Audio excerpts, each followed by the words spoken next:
889. Must be 21 or older and located in Tennessee to bet.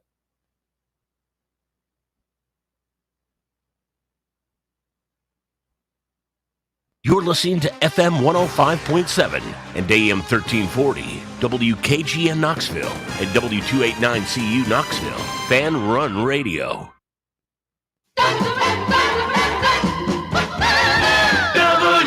WKGN 1340, go Vols!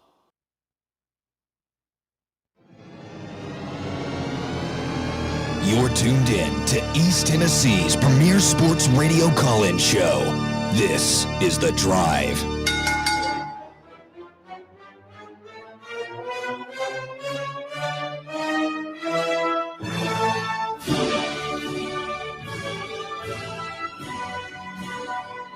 And hello, good afternoon, and welcome to another stellar edition of The Drive here on Fan Run Radio. Russell Smith punching the time clock at 3 here on a Wednesday afternoon edition of the show. Excuse me. Just, just learning new things. It's important to learn new things. I just learned that Chad Baker-Mazara plays for USC now. That's where he landed, huh? Yeah. Not that. 25 years old, still playing college ball. They just posted a video of him at USC practice getting his Auburn 2024 title ring. Or, I'm sorry, Final Four ring. Not necessarily interesting, just something I learned. So, just glad he's not in our time zone, even remotely. Wait, how did Bruce let him go? Like is he not a key player? I know he's a knucklehead, but that's money. That, and he was like you USC's said, outbidding Auburn for basketball players now. Yeah, I don't think that they were really that gung ho to they weren't going to overpay for him. He caused quite a bit of trouble for Bruce, a lot of headaches. Evidently. All right. Well, there's something. A little basketball nug to start off the show this afternoon. Boys, I'll admit I'm in scramble mode. It has been just it's been a day. So I have a few things prepared. We're going to talk to Connor O'Gara Saturday down south here at 320. Other than that, we're just going to kind of wing it here, fellas, and see what we can get into. Well, I can start by telling you that I bumped into a national champion football coach on my way in today. Really? Philip Fulmer? I stopped the by battle captain? Yeah, I stopped by a local eatery to pick up a cookie or two. It's a place that sells cookies and food. But where are you going to get cookies? I don't want to give free publicity. Oh, okay. We do All right. We I do don't it wanna... from time to time. But they, they multitask. They sell cookies. They have kind of a bakery, and then they sell lunch food, sandwiches, and whatnot. That might give as it places away. often do. He was sitting in there solo, just wrapping up lunch. He was in there? I think I know where you were at. Yeah. What did you just say it? Like I'm so confused. What's happening now? You ran into Philip Fulmer at lunch. Did you say hi, or did you just sort of peer at him? Lunchbox on Kingston Pike? No, I was no. They are, you know what? They're actually closed. The one on Kingston Pike. Now that you're mentioning that, so that's really not a plug for them anyway, because they're not there. Right. Did you talk to him? Ham and goodies. Does he get invited to Barnes for the parties with you? No. I'll just leave it at that. No. Fulmer and Barnes don't get along? Why do you think UCLA happened? Oh. Well, we got a new athletics director in town these days, and he is, not that Philip Fulmer is unpopular with fans. Fulmer's an interesting guy because you've got the coach Fulmer, who's still very popular with fans, and then you've got the athletics director Fulmer, who is obviously not very good at his job, and that guy less popular with his fans. So he's kind of an interesting dude, but there's no doubt, like Danny White, I mean, he had a near riot breakout before the football game against Georgia on Saturday. He can go apologize online. He can get up there Sorry. and say, I'm sorry, and it'll go over with the fan base. Like, they will accept that. Who accepts an apology online anymore? Sorry. Like, leaders, it gets bad enough to where you have to apologize online. It's just like, oh, this is all your fault. Resign. You should be fired. All this stuff. Danny White can go and apologize to fans, and fans are like, yeah, okay, apology accepted. Today, the University of Tennessee announces they are revamping their football game day plan to accommodate fans entering and exiting Neyland Stadium after the congestion problems that plagued the first two home games of the seasons. It really came to a head Saturday. I would say prior, but really during the Georgia game, as many fans could not get to their seat until the second quarter, were literally stuck in the corridors of Neyland Stadium, packed like sardines, could not move, people having panic attacks, people passing out, just claustrophobia run amok. Danny White today issuing new guidance. We won't go through all the details. I think the big one is that they're rerouting the band. They had changed the band. They're going to march down Philip Fulmer. No. Now they're going to go back kind of to what they had been doing down Volunteer, go over the pedestrian bridge, and then go in to the north end of the stadium. We'll see if this alleviates the issues. It's interesting. We're playing UAB. We're selling out all these games now. So, I would imagine there's going to be 100,000 fans down there on Saturday. We'll see if it works. Somebody on Twitter had a really good responded to his tweet, and they were like, just take away the barricades and the the ropes and all that. Can they not? Can the big money people not go in with everybody? They have to feel that special that they're going to completely derail everybody else being able to get into the game. Could you imagine how damn mad you would be if you'd spent all that money to go to that game and you sit down in there and didn't get to see Tennessee play out of their minds in the first quarter? Yeah, well, I like getting there early, Yeah. and like watching some of the pregame warm-ups and the band's pregame routine and the anthem and the build up to it and everything. And there were people who literally got into the stadium an hour early and were not in their seats at kickoff. For me, I wasn't there. I don't think any of us were there, but it's hard for me to even imagine how that's possible. But evidently it happened. We'll see. They're going to open the stadium a full 2.5 hours before kickoff on Saturday, 10:15 a.m. For you early birds, if you really want to be in the stadium early, you can get in there at 10:15 a.m., a full 2.5 hours prior to kickoff against UAB. Gate 20 will reopen to all fans, and students will continue to enter the stadium at the southeast corner of Gate 4. I remember Gate 4, man. That's where I used to go in as a student to games all those years ago. It's still Gate 4, huh? Students are encouraged to walk down Lake Loudon Boulevard and turn left onto Philip Fulmer Way at the Pat Summitt statue. Seems like an awful long way away from Gate 4, the statue. Wow. Did he address anything in his statement today on the getting out aspect? I knew that's where you were going. You're a big get out early guy. Yeah, or just get out. Not yeah. So I think there's still some fans just now getting out of G10 from Saturday. What happened with that? Well, that's what I'm saying. I don't know. I know it's tough no matter what the circumstance getting out. I understand that.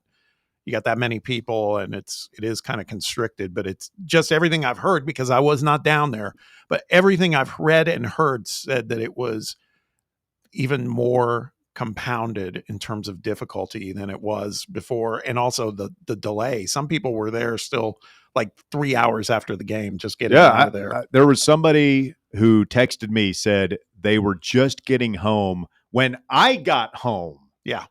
After a 4-hour voluntary reaction, they said they were just they live near me in West Knoxville. They were saying that they were just getting home, and I was already home. Yeah. After hosting I'm like, how is that possible? You sat in traffic for 4 hours to go 20 minutes home? But evidently they did not announce that part of it yet. I think that's coming later. I think today focused on the ingress portion, and that they are going to make some change, particularly in traffic patterns with the egress portion of it. Apparently, this was they really felt the pinch of Cumberland Avenue only being basically 2 lanes. Yeah. I saw somebody I know had to wait, like they were taking the shuttle, I guess, over to the ag campus is where they parked, that deal. And so they waited like 2 hours to get on a bus. Brutal. Absolutely brutal. So hopefully this weekend goes smoother. Looks like we're going to have more good weather. It's true. And enjoying this extended fall season here in East Tennessee. Hopefully we'll enjoy a thorough beatdown of the Blazers Saturday in Neyland. If they ever, I feel like they've come close to, or they've pushed us a couple of times over the years. Who was that quarterback? They came in here with like a red hot quarterback one year. Joe Webb. Yep, that's it. That was, I think that was a Dooley year, because I remember they were throwing into the end zone. It might have gone to overtime. It was either in overtime. No, it was the end of the game. They're throwing a Hail Mary into the end zone to beat us. And we had guys celebrating. Guys were like having an on the field, like dog pile celebration, and fans were pissed about it. This is like 2010. So it's like 3 years removed from an appearance in the SEC championship game. And fans were just mad that A, the game was close, and that B, we celebrated like we had won the Super Bowl after beating UAB. And I remember Dooley post-game basically saying, look, we're not going to apologize for celebrating a win around here.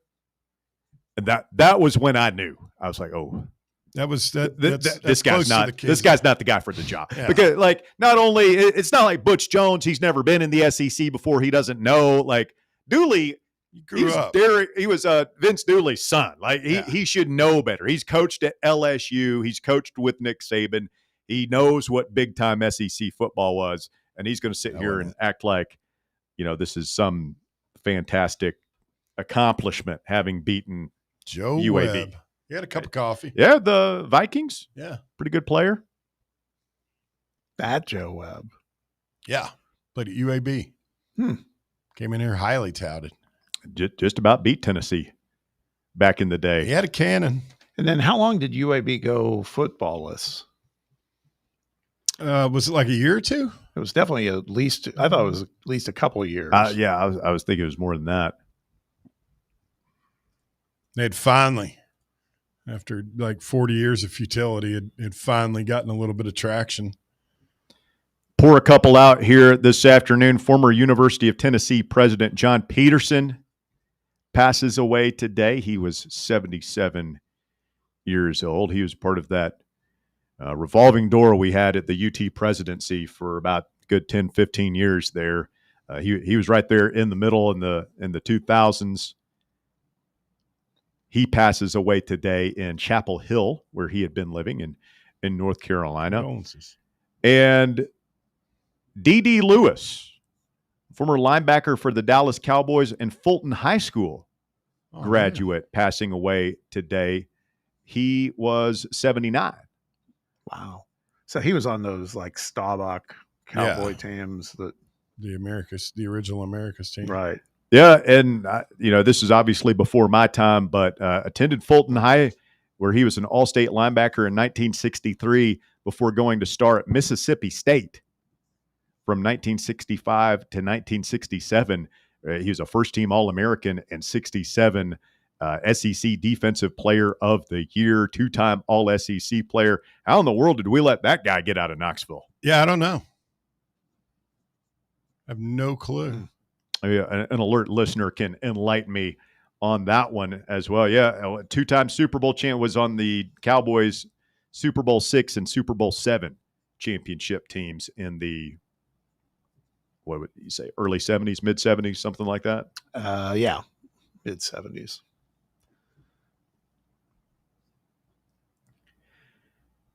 Coming up, we will have a full preview of the SEC teams in action this week. Big college games to look forward to. We've got some inside the numbers type things that we've got to discuss on Tennessee quarterbacks as Joey Aguilar continues to draw rave reviews from around the nation, around the region after his, it's always interesting to call it a breakout performance in a game that your team loses, but I think Saturday certainly qualifies as Joey Aguilar being welcomed to the national stage of college football.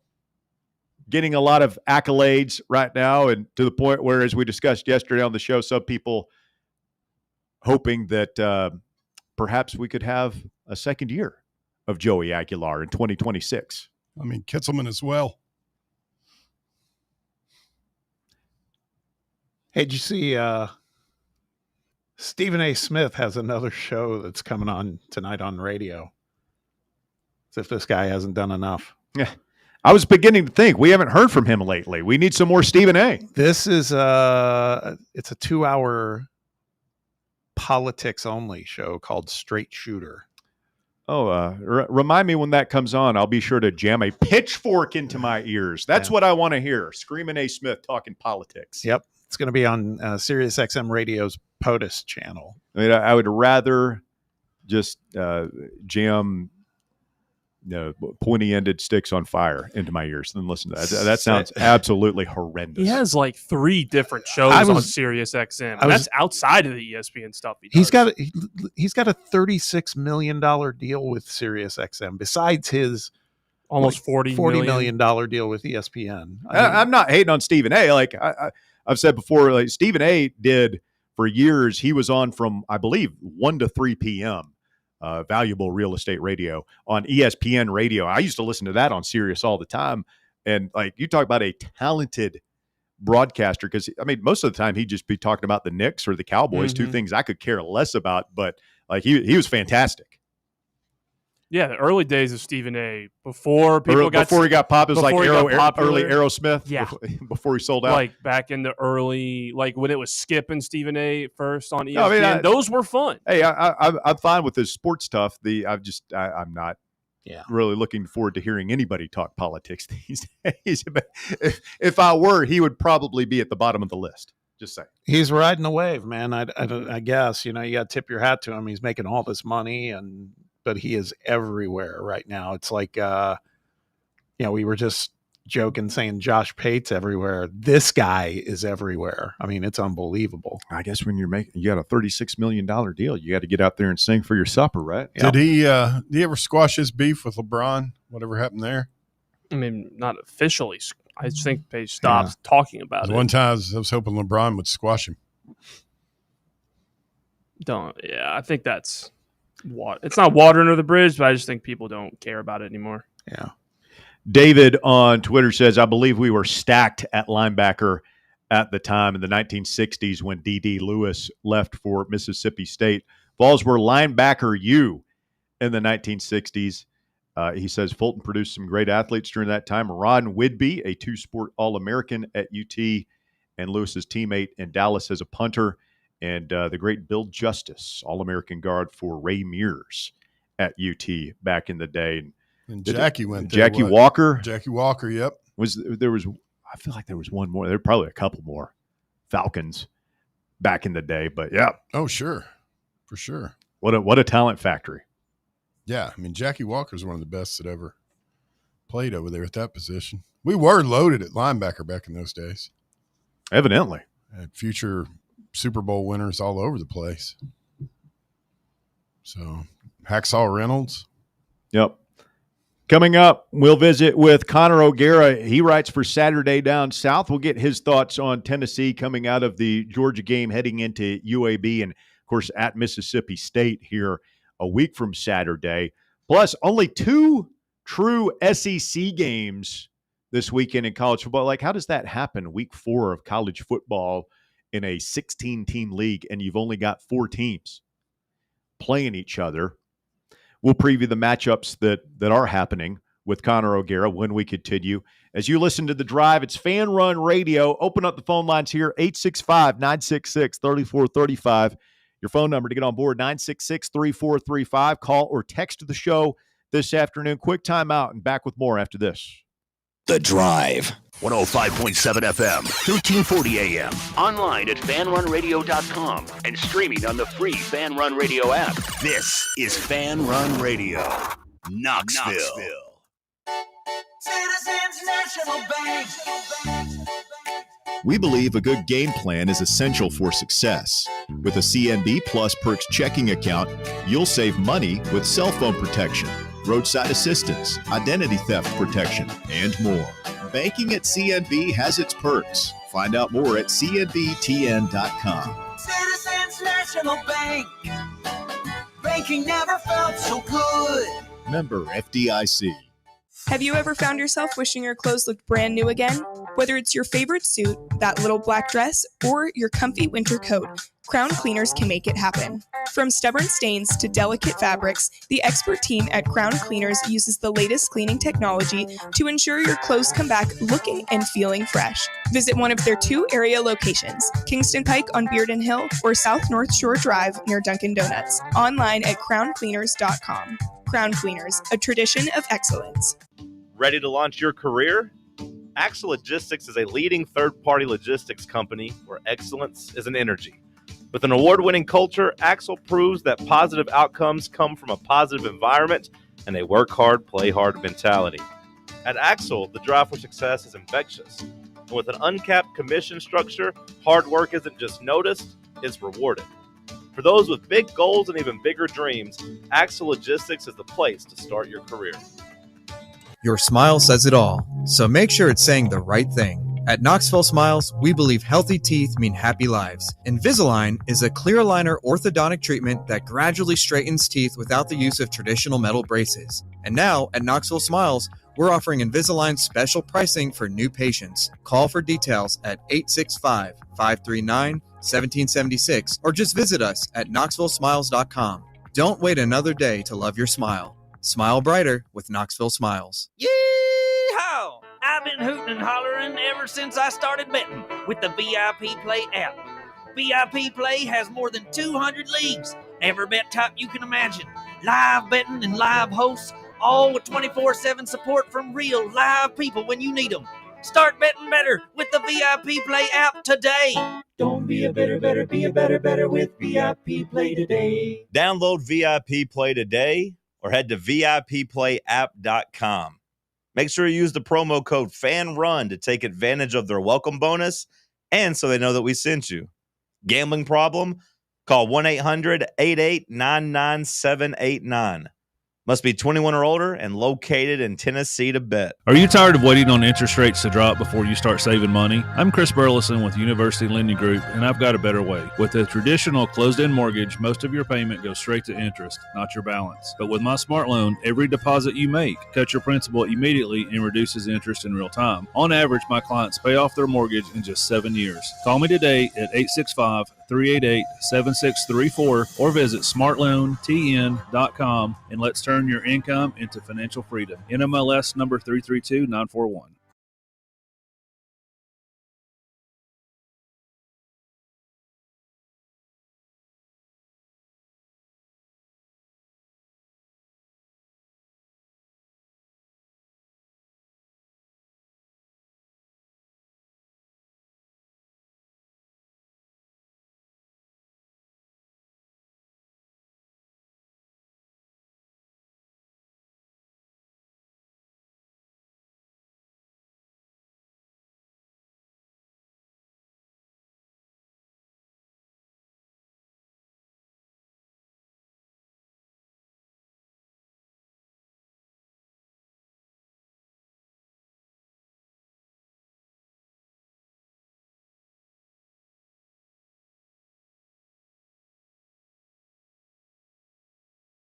Sir. I'm doing well. You know, I'm curious. How are the great people of Tennessee doing? Because I understand Saturday was devastating, but I wondered if by Wednesday reality would have sunk in that this team is pretty good, and if not for a missed kick, Tennessee's a top 5 team, and everybody's patting them on the back. I think everybody is moving through the 5 stages of grief at their own pace. Connor is the best I could tell you. many people are still in the denial phase. Some people are. I don't know that anybody has reached full acceptance yet. I don't know when you lose a game like that with 42-yard kick to win as time expires. I don't know if you ever reach acceptance on something like that. But you know what? That's kind of the beautiful thing about sports is we all have these wounds, from a game that our team lost when we were 10 years old. And that sucker never heal. You'll move on, but you never really get over it, do you? No, you don't. And for what it's worth, the woman who invented the 5 stages of grief, and don't ask me how I know this, she didn't intend for them to be stages per se. She more intended for them to be like 5 branches of grief, because grief, as we know, is not necessarily a linear process. And sometimes acceptance, while it is one of those stages, I would call it more a branch of grief. It can come at different times. And then, you're reminded if this kick goes in, later after you've already accepted this, the season could be much different. And maybe that's going to be the case in mid-November for Tennessee fans who just wish so badly that they had that win against Georgia. So just keep that in mind. It's not even so much the stages of grief. It's more of the branches of grief. And it could come in different sort of waves for Tennessee throughout this season. Okay. Because I do a post-game show here, and we were on immediately following it. And I can tell you, there are a lot of people who went straight to anger, Connor. Just they're there, and some of them haven't left yet. So that's interesting. We'll keep that in mind. Connor O'Gara, Saturday Down South, our guest here this afternoon. Connor, what are your thoughts on Tennessee coming out of the Georgia game? I know there were so many question marks on this team, the coaching staff, the quarterback, the defense, all the people they had to replace. 3 games in, despite what happened Saturday, I think there are a lot of people who are taking the 10,000-foot view of Tennessee football saying, hey, they're actually in a better spot than we thought they would be. I just had Cole Kubelik on my podcast about 40 minutes ago, and one of the things I asked him was, who's been your biggest surprise in the SEC this year? And he's like, the answer is Tennessee. And I nodded along, because I agree 100% that where this team is at right now suggests that they can make a run to the playoff. And it's a totally different identity than last year. It's a totally different identity than even what I was expecting in August. I think you see the way that Joey Aguilar has stepped up, and that's such a big part of it. He looks so much more like Hendon Hooker than I expected. And that is it's not something I say lightly, because I held that guy in very, very high regard. But the things that he's doing with this offense, and these receivers who are stepping up, it's huge. I mean, Chris Brazzell looks like the guy that he was billed to be coming over from Tulane. And I think you're seeing a guy who is growing more and more confident in his connection with Joey Aguilar. You knew that they'd find a way to run the football, even with 4 or 5 new starters on that offensive line. But you're seeing this group that looks like it can be one of the best offenses. It maybe end up being the best offense in the SEC. And then defensively, you saw holes in that Georgia game, but they're going to get help at corner. Like they're going to get those guys back. I think really just seeing Jermod McCoy back out there is going to be huge for this defense if and when that time comes. And so you do feel optimistic about that, and you just feel optimistic overall about a Tim Banks coach unit. So, I am optimistic about Tennessee. I do think they've surprised a lot of people, myself included. Connor, it's Bob. I really appreciate you hopping on. I have a question for you. I was reading one of the pieces you dropped on Saturday Down South, and kind of moving into a wider focus of the SEC. You just talked about saying Tennessee showed some things that maybe you didn't quite expect.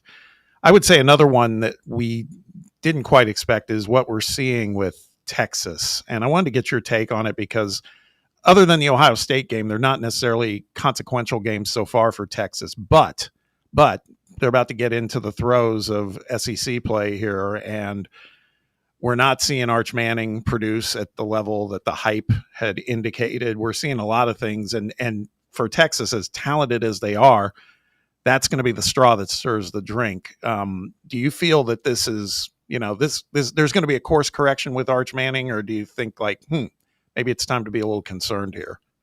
Yeah, I think it's definitely time to be concerned. When you're getting booed in the third quarter of a 7-3 game against UTEP, it's time to be concerned. It is. And I think if Steve Sarkisian had some truth serum, I think he would admit that. Now, the things that are working in Arch Manning's favor are obvious. while he figures out these mechanical issues that have been limiting the Texas passing game, he has his legs that he can turn to, and they are indeed a weapon. He's got one of the best backfields in the SEC if it can stay healthy this year. An offensive line that's going to get better as the year progresses. And then, by the way, a defense that's probably not going to allow many teams to score more than 14 points in a given game. Those are all really good things. And you've got Steve Sarkisian to try and figure out these mechanical issues. They had a bit of this runway post Ohio State for him to figure out these issues. And they are indeed issues. I think that I would be buying Arch Manning stock right now if it's, he's never going to be a good quarterback. I don't necessarily think he's going to be an all-SEC quarterback this year based on the way that things have gone. I think he would have figured some things out by now if that were going to be the case. He still is just struggling too much with kind of basic throws. And this offense is going to give him big throwing windows, and he's got talent on the outside, but those plays have just not necessarily been there, and he hasn't been seeing the field the way that many expected him to. So Texas still going to win a lot of football games, and that defense is going to do wonders for them this year, especially with the year that Arch Manning has had. But yeah, I just think that we got a little bit too high on him. Imagine that, college football fan getting a little bit too high on a guy. Connor, looking to this weekend, you've got 2 SEC games going on, and the biggest is certainly in Norman, where Oklahoma hosts Auburn. It's Jackson Arnold's return to Oklahoma, and it feels like it's a bigger opportunity for Auburn than it is Oklahoma. Not to minimize an Oklahoma win. That would be fantastic for the Sooners, but it feels like a win for the Tigers would carry a lot more weight just in terms of announcing to the world that, hey, let's not throw the dirt on Hugh Freeze's grave just yet down there on the plains. They still could do some damage. I disagree. I wrote about this for SaturdayDownSouth.com. And it's not to say that it's insignificant for Auburn, because this matters a lot. And Hugh Freeze has just not had any of these, as I call them, Toby Keith wins. How do you like me now wins? And doing so in Norman, where obviously Toby Keith was a super fan, the late Toby Keith, that would mean so much to him. For Jackson Arnold to go back into the building where it just did not work out last year, to win in that place would be so huge for him and his confidence in this Auburn offense moving forward. But I think it's way bigger for Brent Venables. You've already made one bad quarterback decision with letting Dylan Gabriel walk, building around Jackson Arnold, and everybody is eager to see how much better John Mateer is compared to Jackson Arnold. Because right now, John Mateer is sitting there number 2 in the Heisman odds. Ben Arbuckle, who just turned 30 years old this week, those two are the talk of the town.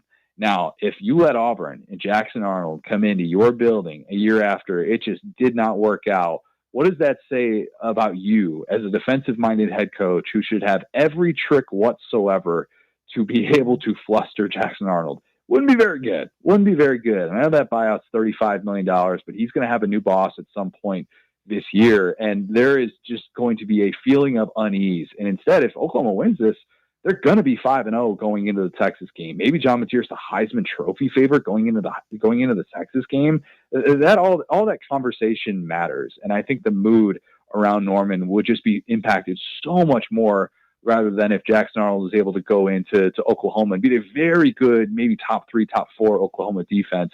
I just think that there's a lot more big picture that is important for Brent Venables as opposed to Jackson Arnold. Is it fair to say that there's more for Oklahoma to lose than there is for them to win? Because, I mean, yeah. I'm just thinking like if, we'll see if this ever transpires, Nico Iamaleava coming back to Knoxville, it's like, That's a game you just don't want to lose, right? Exactly. That's it right there. Like, you just can't have that happen. You can't have that guy walk out of your building holding up a number 1 and having your home fans see that. It would just be such a bad look. And it's as much of a must-win game as a coach can have in September during this expanded playoff era, just for perspective. And especially because, like, this is the beginning of a stretch. Oklahoma, 7 of their next 9 games are against teams that are currently ranked in the AP Top 25. Like, you got to win this one. You got to be able to show the college football world we are legit. We have an offense. We picked the right quarterback, and we know exactly what we're doing. The other all-SEC game, Connor, that's definitely one to keep an eye on is the Battle of Columbia, South Carolina against Mizzou. And it wasn't long ago, literally about a week ago, where we were, looking at South Carolina as the 11th ranked team in the country, never mind the story. We know the story now. What an amazing performance Vanderbilt's putting on early in the season. I mean, they just overpowered South Carolina. So all of a sudden, in a week's time, not only is South Carolina not the number 11 team in the country, I mean, again, like I talked about with Texas, is there cause for concern with Shane Beamer in South Carolina, because Missouri looks also like their offseason additions have made a huge difference to that team's complexion. Yeah, I think this is going to be a beatdown. I really do. You could tell me Lenore Sellers is going to be out there for South Carolina, TBD on what that looks like with him being in concussion protocol after he left that game. He took that hit from Langston Patterson, and South Carolina just had no answer whatsoever. But I think even if he's out there, I think Mizzou rolls. I think this is a dominant Mizzou win, because there are too many questions about South Carolina right now. This is a team that offensively, you knew it was going to be a bit of a transition with Mike Shula taking over as the offensive coordinator. You knew that you had Superman at quarterback, though. And right now, they have not made life easier on him. They look like they're regressing a bit defensively. And offensively, there's just no consistency. It's too much reliance on Lenore Sellers to be able to make spectacular plays. Like leading into that Vandy game, they had as many non-offensive touchdowns, 4, as they had offensive touchdowns. And meanwhile, Mizzou knows exactly who it is right now. I think people forget they're 16-1 at home since the start of 2023. Bo Pribula has looked awesome coming over from Penn State. I'm already wondering if Penn State picked the wrong quarterback with Pribula and Drew Aller. Ahmad Hardy steps in. He's second in the nation in rushing. He had 250 in the first 35 minutes of that game on Saturday, albeit against lesser competition. Mizzou's legit. There's not 22 teams in college football that are better than them. I think Mizzou just absolutely dominates that, and it's a back to the drawing board type of game for South Carolina. Well, that would put South Carolina at 2-2, and you've got the added distraction of Shane Beamer and the link to Virginia Tech right there. And a lot of people say, you move from the SEC to the ACC, that's a step down. Others would say it's a lateral move. South Carolina, Virginia Tech, very similar football histories. What do you think? If you're Shane Beamer, is that a move you should even entertain if offered? No way. There's no way. And I understand the connection. People are going to continue to make it. I've spent a decent amount of time around Shane. I feel like I've gotten to know him a little bit, kind of how he's wired and whatnot. And everybody, we shouldn't be surprised by anything in college football anymore, like who people are, what they say and whatnot. I'll be extremely surprised if Shane Beamer is Virginia Tech's coach in 2025, by the end of the season. I would be stunned if that happened. Everything that I have been led to believe tells me he wants his own path. There's a guy who got into coaching, actually didn't even get into coaching initially coming out of college, where he played for his dad at Virginia Tech. He's a long snapper. He was a substitute teacher for 6 months because he didn't want to follow the family business. And then he realized, all right, I want to be a coach. 12 years he spent before he joined his dad's staff. And then he eventually left his dad's staff and, went elsewhere and didn't just say, hey, make me the coach in waiting. So he has always followed his own path. He has his own path at South Carolina. He's getting paid $8.1 million a year to be able to stay there. He just got an extension with his new boss last year, extension and a raise. I don't think he's going anywhere. I'd be really, really surprised. I don't think Virginia Tech is in position to come over the top and pay a coach $10 million a year, which is, I think, what it would probably take for him to even take that phone call. So for my money, I'd be stunned if he all of a sudden left South Carolina. I think he very much feels like he has a championship caliber program, even though obviously, this year looks like it's going to fall short of those expectations.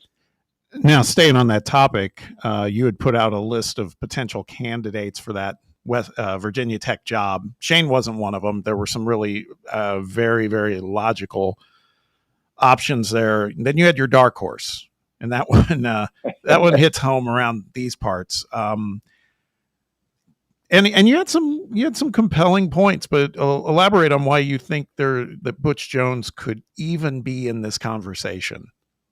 Butch Jones, bad fit at Tennessee, bad fit at a lot of major programs wherein they don't want to hear you talk about 5-star hearts and champions of life. Good fit at a lot of other places. Still a good football coach. Has been a pretty good football coach at Arkansas State, where they've improved their win total each year that he's been there. He's won everywhere he's been except Tennessee.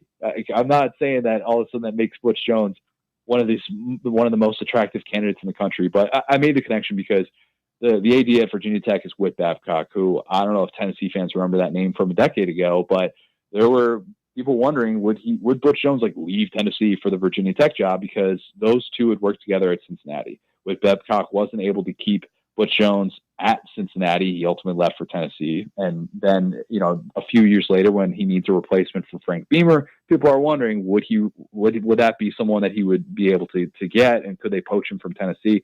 I think that the timing could make a lot of sense there. They want a proven head coach. They hired a first-time head coach in Brent Pry. They went 1-13 in games decided by 10 points or less. They want someone who understands who he is, understands how to win some of these close games. Say what you want about Butch, which Lord knows you could say a lot of different things about him, but I do think he is at least a solid football coach in the right surroundings. Tennessee those were not the right surroundings for the best version of Butch Jones. We can say that now pretty safely, but I think it'd be a fascinating fit at Virginia Tech. Hey, Connor, really appreciate the time, my man. Thanks for hopping on. We will do it again soon. Everybody go check him out. Saturday Down South. Connor O'Gara, one more time. Hey, really appreciate it, man. Thank you. Thanks, Connor.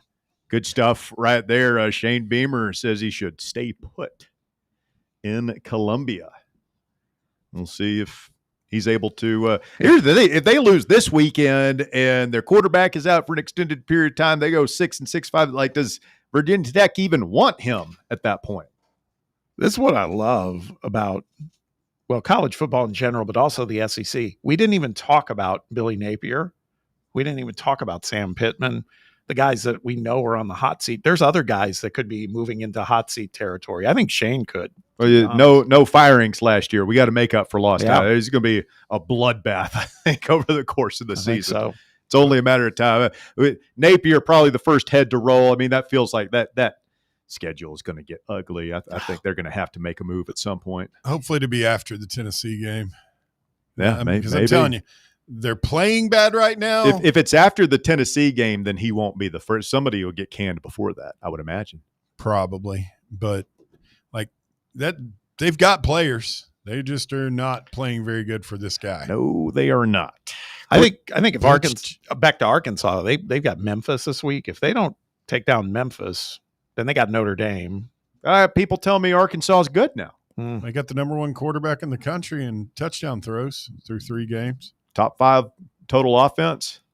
Do a lot of damage with the top 5 offense. I mean, this is where one of y'all is supposed to say they ain't played nobody. They ain't played nobody, Paul. Okay, there you go. Stay with us. The Drive continues. It's Fan Run Radio. Back with more right after this. The Drive. Congratulations. You found sports radio that doesn't suck. This is Fan Run Radio, Knoxville. The number one problem we see at our clinic is delaying treatment. ED can get worse. Book your appointment right now. Call 865-544-8220. Prefer privacy? Book online in under 30 seconds at menspronknoxville.com. At our clinics, men's sexual health is the whole job. Look, I'm a normal guy too. I hate going to the doctor, but we've helped so many guys in here just like you. Even if pills have failed, our medical team is going to take the time to talk you through it. Same day in-house lab, and the treatments, well, they could change your life. Your local medical team has your back. ED, performance, Peyronie's, size and shape modeling. We tailor what works for you. I'll get to the point. Can you imagine epic performance and epic sex? Yeah, I said it. A stronger you is closer than you think. We're available right now. Call 865-544-8220 or book in 30 seconds or less at menspronknoxville.com. Men's Pro Knoxville, making it happen. Hungry for some mouth-watering barbecue? Then take the quick drive up I-75 to Rickard Ridge for some of the best barbecue you'll ever have. Fall off the bone, Memphis-style baby back ribs, slow-smoked chicken thighs, and fresh hand-cut steaks. Rickard Ridge has something for everyone. Located in Cove Lake State Park with a spectacular view of the Cumberland Mountains, Rickard Ridge. It's more than just dinner, it's a destination. Check out their full menu and catering options online at rickardridgebbq.com. Hey, Vols fans, Cody Brown here. I grew up right here in Tennessee and know what it means when someone says, I've got your back. That's why you can trust Farm Bureau Insurance of Tennessee. Whether it's your home, your vehicle, your family's future, or the business you built from the ground up, we will show up for all of your insurance needs. We are Tennesseans who understand what matters, which is doing right by you. Insurance is not all about just paperwork and policies, but it's about the people we insure every day. So if you want insurance that hits home, give me a call at 865-992-3871. Go Vols. The voluntary reaction. This football season, tune in to Big Orange Country's post-game radio free-for-all, The Voluntary Reaction, presented by the Griffin Law Firm. We'll be live on the Fan Run Radio app as soon as every UT game is over, taking your calls and breaking down the game to levels that can only be described as beyond scientific. So tune in and drink with us from the keg of glory or drown in the pool of despair. The Voluntary Reaction on Fan Run Radio. The voluntary reaction. Raw, unfiltered, real. What kind of day is it? It's a White Claw day. Light and refreshing tasting, uniquely cold way filtered. There's an iconic flavor for everyone. Come on, grab a pack. White Claw. Grab life by the claw. Please drink responsibly. Hard seltzer with flavor. White Claw Seltzer Works, Chicago, Illinois. Barley's has live music on weekends, general team trivia on Wednesday nights at 8 p.m., and now live sports trivia courtesy of the Knoxville Trivia Guys every Thursday night upstairs. The game starts at 7 p.m. and is free to play for everyone, so head on down to the Old City and show off your sports knowledge and win gift cards to Barley's. Use those gift cards to buy some delicious food and drinks, and you can take it all in with their wide selection of TVs and indoor projectors. Barley's Tap Room and Pizzeria.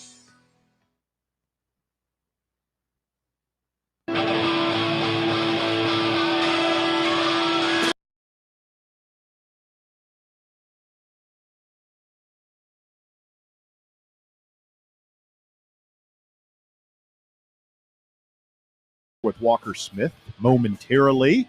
865-966-3435. Connor O'Gara says Tennessee is the SEC's biggest surprise so far this year and a legit college football playoff contender.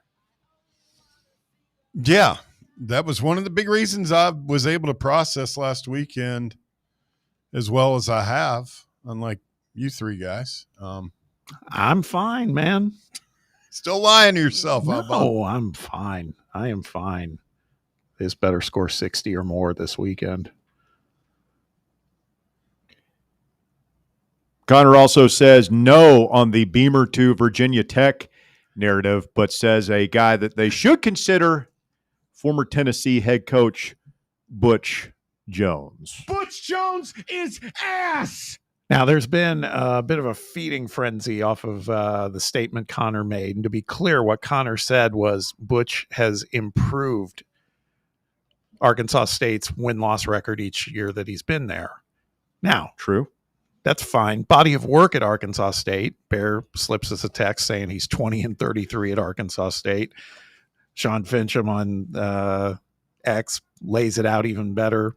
But he did his first season go 2-10, then 3-9 in 2022, then 6-7 in 23. He was 8-5 last year. I am not a Butch Jones fan, so don't confuse me with that, but I am there for it. I would love to see him get a job. 100%. It would just be glorious to watch because it's hard to follow. I mean, think about how much fun we've had with Nico at night. Yeah, exactly. And that's readily accessible. We can't watch Arkansas State games. They had it on over the weekend during our game. They're playing Iowa State. That's the only time you get to watch is when they're playing somebody that's guaranteed to beat their brains in. I want to see Botch melting down, turning red. By the way, he has not solved his anger management issues. No. Think about the joy of getting to, because he's going to be wearing that. What is that, maroon? What is their color? Maroon and orange. The shirt will be the same color as his face. Yeah. When he's melting down over there on the sideline. You won't be able to distinguish where the shirt stops and the face begins. Like his eyes will swell up. I've missed seeing it. You remember that? Yeah. And like he when he's screaming, his jaw almost comes unhinged. It looks bizarre. That maroon would provide a slimming look for him, which we know is important. Go wear that girdle. I'm there. I'm telling you, man, please make it happen. I think it would be great because it also means Virginia Tech's not going to be a threat for anything, recruiting, you name it. He was a pretty good recruiter here. Now, a lot of it was legacy guys. But, yeah. And he did less with more. I mean, we had some 15 and 16, man. He'd probably still be here if he could have coached his way out of a wet paper bag. That team, the 15 and 16 teams were loaded. They were. Butch Jones is ass. I mean, he still got guys playing in the league. Be kind. Be kind. Jay on the text box says on Napier The rallying of the troops after the coach firing is dead. If they fire him, everyone hits the portal within 30 days. Firing Napier before our game means a bad team will be worse for our visit in November. I think it all depends on who they install as an interim, and the money situation. What all those guys, especially their top talent, what kind of deals they're on. So I don't know. I don't think you'd see a mass exodus out of Florida. I may be completely wrong. What do you think, Bob? I think you might. I mean, most notably, I wonder what happens with Lagway. Not that, based on what we saw last week, that wasn't pretty at all, but still. Do we like this rule of you fire a coach, everybody gets 30 days to go in the portal? I understand adding a degree of flexibility to schools where there's a coaching change and like things are different at, say, UCLA right now than they are at Tennessee where the coach is entrenched. But does it really do students, universities, schools, does it do anybody good to be like, hey, just go ahead and jump in? Like, you can't even go anywhere and play really. But like, I don't know. Is there a better solution there? I feel like the solution for this problem is they didn't think that coaches would get fired in week 3. This rule is for coaches that get fired right before the season ends so that those guys can get a jump start on the portal before it opens. It's not meant for these week 3 coach firings. They should probably put a limit on if your coach gets fired before week 6, you don't get to go in the portal. But how about or the window opens you get a special window opening for those guys at the end of the regular season? Yeah, just spitballing here. Like if the window is going to be the regular window is going to be January 2nd through the 10th, why not just say, look, if you fire your coach, like as soon as the Monday after your last regular season game, your guys are free to go. Mm-hmm. Yeah, makes sense. Finish up their classwork and do the end of the year stuff and then get on to their new school. It's just a classic NCAA case of not thinking about all the possible ramifications of this rules. And how can you not think of that? Because they're dumb. They're not football people. They're complete idiots. We could help them out a lot, Walker. They're suits. Do we think Napier's the first guy to go in the SEC? Yeah. I don't know. Depends on how bad this Beamer situation gets. Beamer. Don't count out the right reverend down there at Auburn. Yeah. I mean, does Florida, like what happens with them this weekend? Do they just get absolutely bludgeoned by Miami or do they hang it? Like I could say, like if that gets ugly and they fall to 1-3, like I could see them. I mean, it's the unknown here is like what's their money situation, right? Or do they have the money organized? Are they having those conversations behind closed doors? Surely they are. They'll find it. They always find the money. Wonder what his buyout is.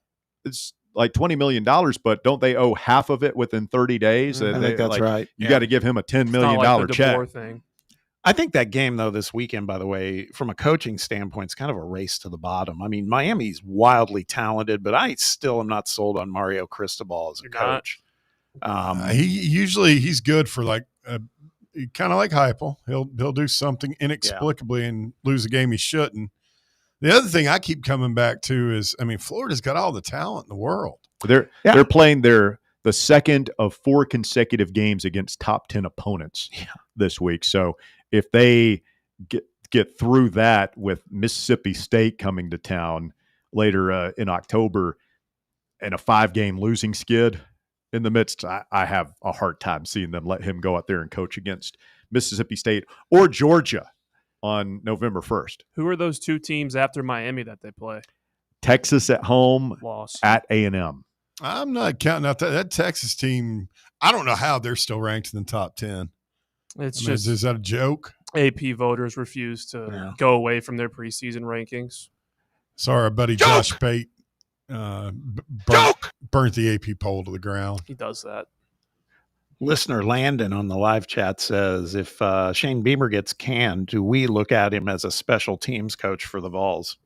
I know we don't need We don't need Beamer on our sideline. That you talk about the smart. We didn't even talk about that with Connor this weekend. We talk about the Battle of Columbia. It's the battle of the smarmy coaches too. I mean, Beamer and Eli. I don't dismiss having Beamer as special teams coach here. I mean, like if we needed one, so far I've been pretty pleased with special teams this year. The changes we've made there. Now that's always been the secret sauce, right? With it was that. I would love to have Beamer ball for our special teams. Yeah. They're I don't usually mind good it. I don't mind it. Usually good for sometimes a touchdown a game. Yeah. Do something. And he's been here before. He was a GA here under Fulmer. I always forget that part. And he's always good. He's always down for a good cry. You need the emotional leaders on the team. Absolutely. Absolutely. Maybe he can tell us where he got our plays in 22 when he gets here. Yeah, we can finally get to the bottom of Cockgate. Cockgate. SEC is so delicious, man, because, again, now here's Missouri. They look good again, and we don't play them. And he annoys me, but that's what's great, man. You got all these coaches that are just getting on my nerves. I think it's fun.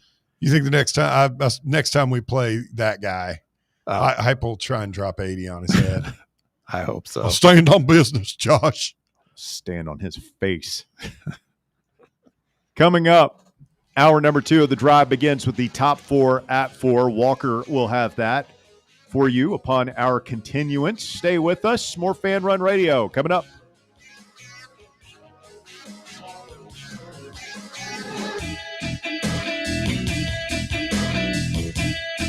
The Drive. It's football time at Tennessee, so crack open a cold beer that doesn't fumble the flavor. Garage Beer is 100% beer-flavored beer. No gimmicks, just cold beer. Built for bonfires, backyards, and beating Bama. Garage Beer is proud to be brewed right here in the Volunteer State. So pick up a 12-pack today and look for the Drive celebrating Football Fridays at select Garage Beer headquarters around town this fall. American-owned, Tennessee-brewed Garage Beer. 100% beer-flavored beer. Blackford Veterinary Surgery Referral specializes in surgeries not regularly performed by your pet's general veterinarian. They're currently accepting referrals from vets all across the country. With their newly renovated state-of-the-art surgery center and highly trained staff, clients can rely on professional and thorough care. If your vet says that your pet needs surgery or rehab, ask for a referral to Blackford Vet and let them get your best friend back on its feet. Located conveniently in West Knoxville. For more information, visit blackfordvetsurgery.com. Attention service members and veterans. Introducing the Griffin Law Firm, your trusted ally in military legal matters. From court martials to benefit claims, at Griffin Law, your mission is their mission. Here's VFL Marshall Griffin. As a veteran and retired military attorney, I've successfully defended lifelong benefits and helped preserve professional futures. So I know that when you hire a military justice lawyer, you maximize your chance to get relief. With my unique experience, I can advocate for you because there's no military matter that's too big or too small. Let us help you make these critical decisions that could affect the rest of your life. Remain silent. Request counsel. Call Griffin Law. For a free consultation, call 888-707-4282. That's 888-707-4282. Or just visit griffinlawdefense.com. Vol fans, reimagine your home at Broadway Carpets and Flooring for any remodeling or building needs. With a variety of carpets, rugs, hardwood, vinyl, and stone, Broadway has all the flooring and installation options you're looking for, including pet-resistant products like Pet Perfect Carpet from Shaw Floors. Visit their showroom in downtown Knoxville or the location in West Knoxville located on Kingston Pike near Pellissippi Parkway today. Merritt Garage Doors and Services has been serving the East Tennessee community since 1963. At Merritt, quite simply, the customer comes first. Their door specialists will not try to needlessly upsell you because they are not commission-based like other places. This allows them to focus on your needs and not their pockets. They offer a range of beautiful garage doors in a variety of styles to suit the architecture of your home, and they will supply and install a wide range of garage door openers and accessories to take your garage door to the next level. To request a quote or schedule a service repair call, visit merrittgaragedoor.com. You're listening to FM 105.7 and AM 1340, WKGN Knoxville and W289CU Knoxville, Fan Run Radio. It's time for the North Knox Siding and Windows High School Football Player of the Week. Brought to you by North Knox Siding and Windows. Call 865-689-0505 or visit them online at northknoxsidingandwindows.com. This week's North Knox Siding and Windows High School Football Player of the Week is Carnes High School running back Cameron George. George led Carnes to a 24-21 win over Clinton last week. George carried 31 times for 249 yards and 2 touchdowns as the Beavers improved to 2-2 on the season. Carnes High School's Cameron George, this week's North Knox Siding and Windows High School Football Player of the Week. North Knox Siding and Windows, locally owned and operated. They can handle all your siding, window, gutter, and roofing needs. Call 865-689-0505 for a free estimate or go online to northknoxsidingandwindows.com. It's time for the Drive's Top 4 at 4. Hour number 2 of the Drive underway here on Fan Run Radio, and the Top 4 at 4 is brought to you this afternoon by Barley's Tap Room and Pizzeria. We'll be there doing it live tomorrow from 3 to 6 in the Old City. If you want to come out and see us, we'll be drinking beer and eating pie. Yeah, man, doing the thing. Talking sports. Come on out. At number 1, Tennessee is implementing a series of changes to their game day operations following last week's Georgia game, where fans experienced delays and overcrowding entering and exiting Neyland Stadium. Starting this Saturday, the band's route will be changed, so they will enter the stadium on the northeast side at Gate 25 and not Gate 21, which will now be better for fans to enter. They also extended security checkpoints and said they will be opening wider areas for exit. Saw somebody joking that Danny White will now be initiating a ski lift for Founder Suites, because you can enter at the Humanities Plaza and ride your ski lift straight into the Founder Suites. It'd just be going around like that, back and forth. Hand you a glass of champagne so you can literally soar above the rest of the proletariat as you plebes. Get into the stadium. Somebody posted on X, I can't take credit for it, saying, how about a fast pass for extra money?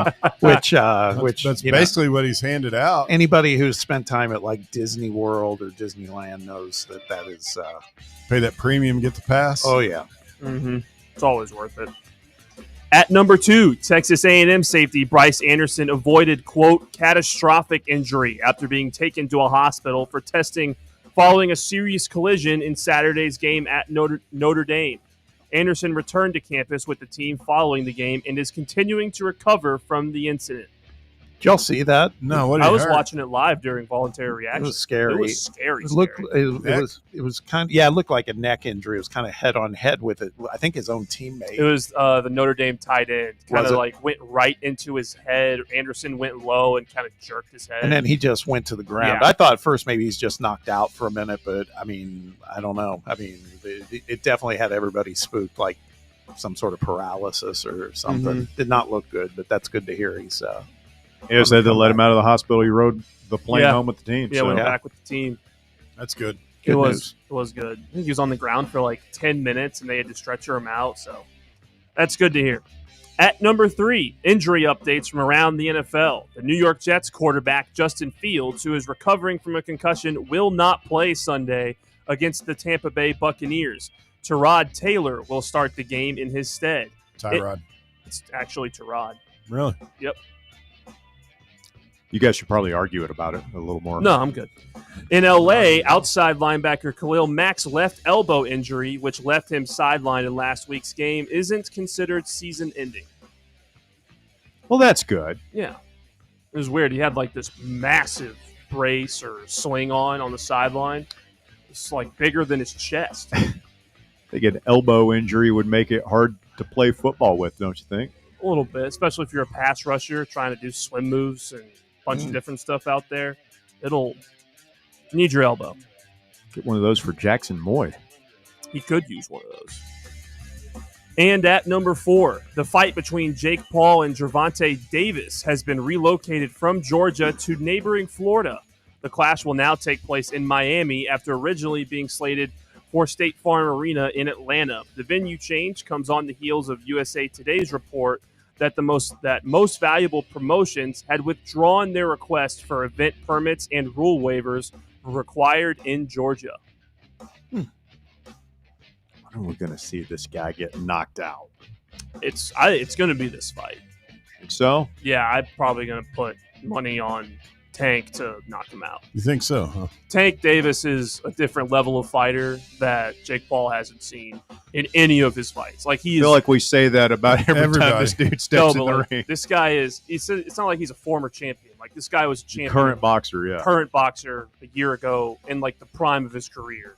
Did you guys happen to watch, speaking of boxing, did you guys watch Canelo? I did. I watched Canelo, Terrence Crawford, won a little bit of money. Crawford, I didn't watch him. Yeah, he dotted him up, man. Yeah, man. I think Canelo, like he's had a ton of fights. I think he's probably a bit past his prime, but there was one shot that probably, I mean, I don't know. It's one of the best slow motion boxing. Mm-hmm. His whole head turns. Yeah, Canelo, a guy who notoriously has a really strong chin. Like for the first time, like takes a left from Crawford and like has to literally look away and look back at him like that's the first time I've really felt a punch in a hot minute. Does that make Bud Crawford the pound for pound king in boxing right now? No, it's probably still I think his name's Alexander Usyk, who's a heavyweight guy. He's awesome. But where is he from? I don't know. North Carolina. Yeah. Eastern Europe. Yeah, somewhere around there. But Terrence Crawford is probably now like the best fighter of the 21st, best boxer of the 21st century. Yeah, Canelo is 63-3-2. Yeah. It's a lot of fights. A lot of fights. Especially for a Mexican fighter who probably had like 10 times that many fights, like training and amateur and sparring days. Yeah. Yeah, he's not a guy to shy away from him. He's had a lot of big fights. Great fighter, though. That is the top 4 at 4. Thank you, Walker. It's brought to you by Barley's Tap Room and Pizzeria. Come on out and see us tomorrow. We'll be doing the show there live from 3 until 6, and then they've got sports trivia every Thursday night at 7 p.m. So we'll be getting ready for that. Walker and I, the Smith clan, took home the belt. We did. Took home the dub last time. It was textbook stuff. We didn't even sweat Anybody want any of this, you come get some. Yep. You come get some. I'm not going to boast like I did last time and say that I could win that by myself. I could not. It was a team effort. It takes a team. Yeah, you got to have like a NASCAR guy. You got to have an Olympics guy. You got to have like a sports business guy. Hockey guy. Yeah, sounds like you're describing this show. A hockey guy. Mm-hmm. Yeah, you got to have a wide breadth of knowledge, very wide.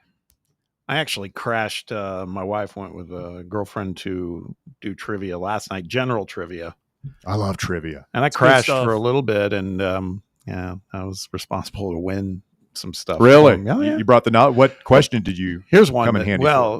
One was simple, man. They were talking about what's the structure of UFC fighting, like the structure. It's like the octagon. I mean, come on, man. That's easy.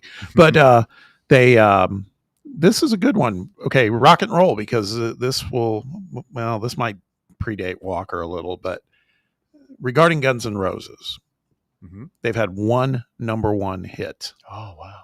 And there's 3 songs to choose from. Okay. What are the 3 songs? November Rain, Welcome to the Jungle, and Sweet Child of Mine.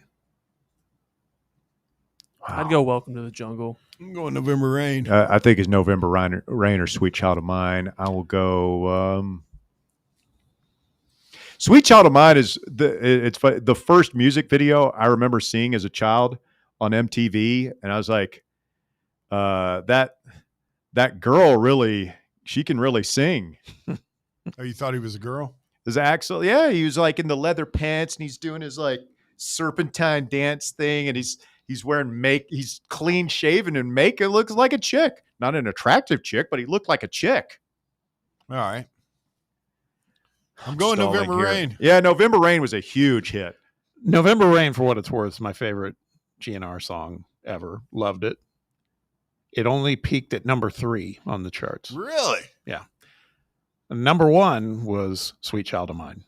We got that right. It's an anthem. It is. Well, it's the poppiest of the three. It's true. You know, You guys ever heard of? I can't remember the name. Where do we go? There's an Australian band that they ripped "Sweet Child of Mine" from. Really? Yeah, the riff and everything. Yeah. Does he admit it? He still says that it wasn't conscious. He didn't consciously do it. Everything's been done before. That's a pretty specific riff. Like note for note. It's I'll find it and play it for you.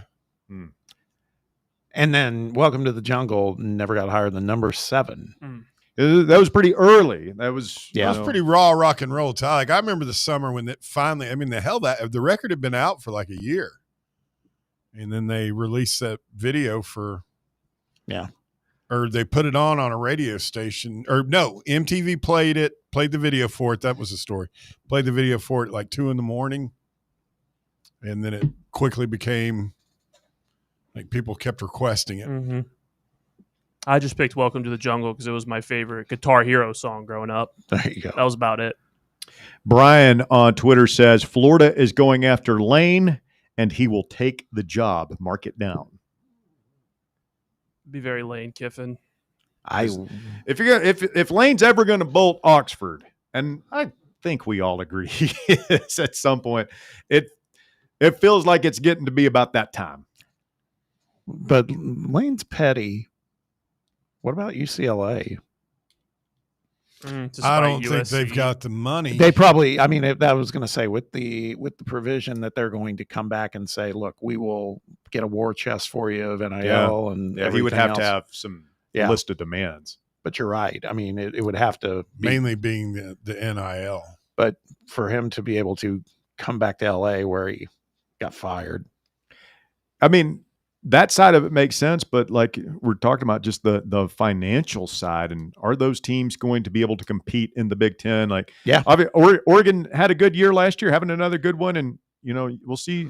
USC is they found money in basketball. I mean, they went out and got Donovan Dent, who was arguably one of the top 2 transfer portal guys, and they had to pay him a ton.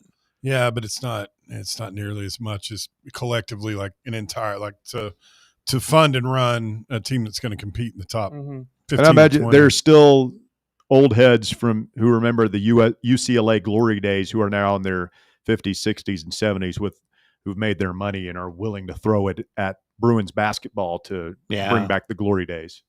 Yeah, that's true.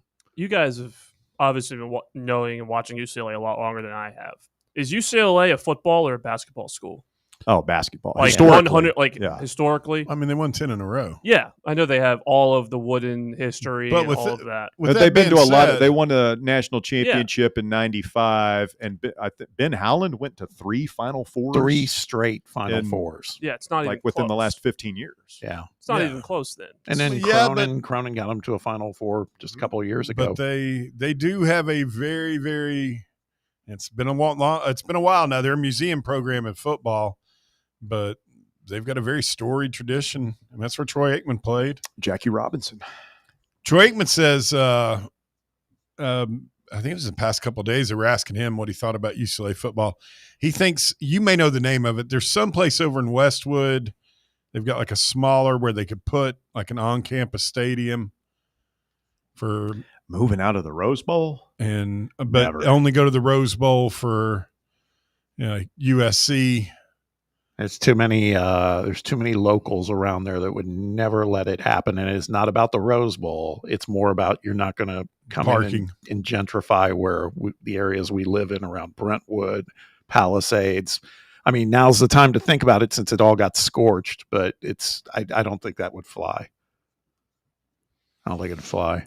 I can't believe they go that far. I know. To play their games. How far is it?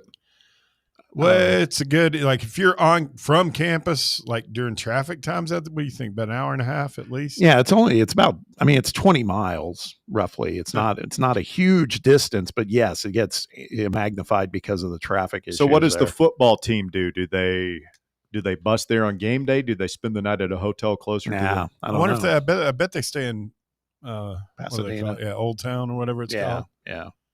I mean, it's great. I mean, like I never realized the Rose Bowl's kind of dead off in the middle of like this really rich neighborhood. It's fantastic. It's a great area, man. I mean, it's insane.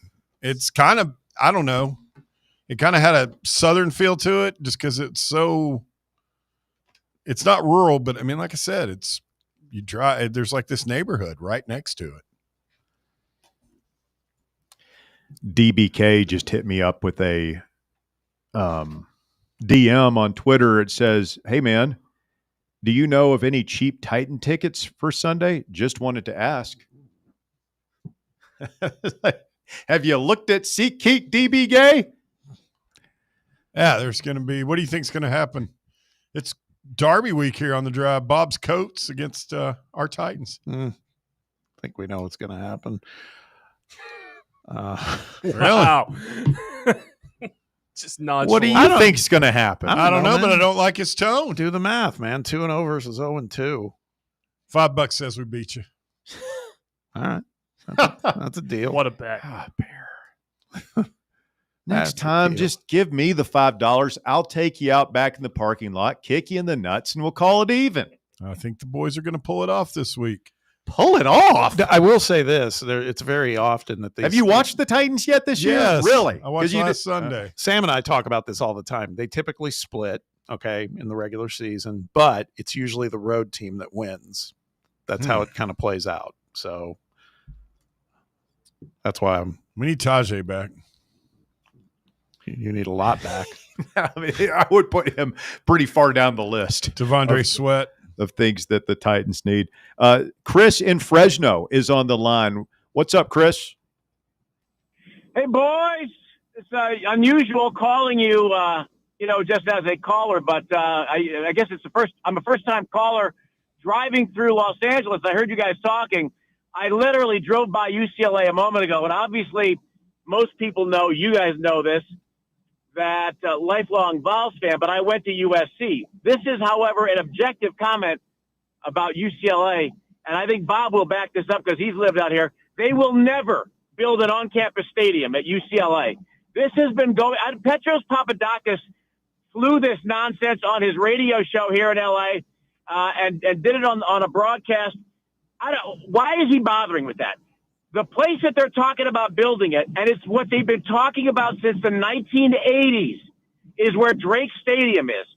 Drake Stadium is a beautiful track facility that sits kind of in a berm in front of dorms and across the football practice field and kind of catty corner from Pauley Pavilion.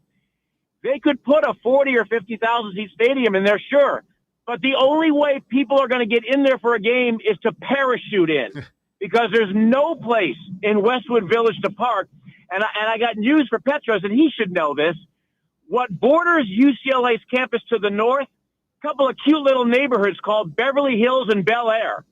And pardon my grammar, there ain't no way those folks want a 50,000-seat football stadium in Westwood Village. There have been groups at UCLA, alums, former players, who have tried for literally nearly 50 years to get this to pass, and it's always been shot down every time. Fellas, it's not happening. It's just not happening at all. All right, well, let Troy Aikman know Chris Gabriel just rained all over his parade. He just thinks in a perfect world it would be it would help UCLA. I was with you, though, CG. It's like there's just too many residents out there that are well-heeled that would be like, not on your life are you going to do that. Yeah, and that live in that vicinity. So, CG, go ahead. Sorry. Do you want to tell people why you are traveling south through the great state of California today? Yeah, it's a two-car caravan. I'm in my car, my wife and younger daughter in the other. We are making the move, moving our daughter down to the University of California at San Diego, UCSD. It's a nice school. We've been preparing for this for about. It's tough, man. Older daughter's graduating college in December, but we are. So it's a conflict of emotions because they were rated the third best public institution in America. It's an elite academic school. We're really excited for, but this empty nest stuff is I don't know. It's not for me because we love having her around the house. So it's been nice to be driving in my own car to come to terms with this on the 340-mile drive down as we, go through L.A. and get to San Diego. She's going to be, she wants to be a doctor. She wants to be an anesthesiologist. And I posted a picture of her and I, and I'm happy to report she remains an avid Tennessee Vols fan. Outstanding. And no, Bear, she can't get you sedatives, so don't even ask. I wasn't going to ask. CG, like that's. I was going to give her some pointers on the whole med school thing. That's tough, man. I know you be the social creature that you are. That is going to be a quiet Gabriel house next week. Yeah, it is. And, it's funny because she is my two daughters, the older daughter is like the canoe on the serene lake. Younger daughter, Cadence, is like Hurricane Gabrielle in the North Atlantic. Nothing comes. Everything is a rough go. It is emotional meltdowns. And the problem is, fellas, she's a mini me. She's a mini me. I was going to say. Yeah. Listen, sometimes you just have to face these things as a parent. You guys know this. And so when I start losing my mind because she's losing her mind, I have to bring myself back and remember, please, CG, grown man CG, try to be the adult here. She's losing her mind, and she'll come back soon. She'll be fine. One quick thought to Bear a minute ago. You're right, Bear. In a perfect world, UCLA would have an on-campus stadium, and the reason they moved out of the Coliseum years ago is because they didn't want to be – the Coliseum is not on USC's campus, but it's across the street. And they didn't want to have to park at USC's campus and walk through campus to get to the Coliseum because stuff happened. Stuff got thrown at them. It was ugly. It's like when you walk to Memorial Stadium at Cal, you have to walk by all the frat houses, and if you're wearing the other school's colors, it just gets ugly. So, that's why UCLA moved out of the old Los Angeles Sports Arena. That's where they used to play there along with the Trojans, and they built Pauley Pavilion for that reason. But, Bear, there's just nowhere to put it. There really is nowhere on that campus. Yeah, I know. I was just looking at it, but the Rose Bowl is just too big. And they can't. They're not making. They have to be hemorrhaging money with that. CG, one of the things you mentioned reminded me of something. We've been talking about this too, in terms of the fact that Deshaun Foster was relieved of his duties, which was really very necessary. But the fact of the matter that Nico, and others could transfer out. Correct me if I'm wrong. It sounds like this is on point with where your daughter's going to school too. UCLA hasn't even begun classes yet. That's right. They're on the quarter system. The UC system's on the quarter system. And, a lot of folks said, well, the attendance at the Rose Bowl is going to be different when the students are back. Not really. There'll be 5,000 students there. Okay, great. So now there'll be 20,000 people in the stands. It's a 25-mile drive from Westwood to Pasadena. One of the reasons why there's very few students at Miami Hurricanes games, except when it's a big game, same reason. It's 24 miles. Hard Rock Stadium is 24 miles from Miami's campus. But this area out here, guys, and again, Bob, you know this as well as anybody, you've got the Rams and the Chargers, but it's USC football before them. Just like in basketball, USC could be undefeated, and they will still be second tier to UCLA. That's just the hierarchy here. And there's so many distractions here. You better be an amazing football team to get people to get out on the Harbor Freeway, the Pasadena Freeway, and the 210, and all these, to get out to Pasadena. It's a nice stadium. It's a beautiful environment. But is it better than going to a game at a place like Neyland? Hell no. Absolutely not. Most facilities in the Southeastern Conference, even Vandy, is a better environment for a game because the seats are closer to the field and the angle on them is a little sharper. I am not saying it's a more beautiful setting. I'm just saying the Rose Bowl is not an ideal college football stadium. And when they played New Mexico the other night, watching Nico, and I don't want to turn this into a bashing Nico thing. I don't care about him one way or the other. But watching the New Mexico Lobos from the Mountain West handle UCLA, I mean, devastate them, it was embarrassing. The whole program is an embarrassment. And you mentioned Deshaun Foster.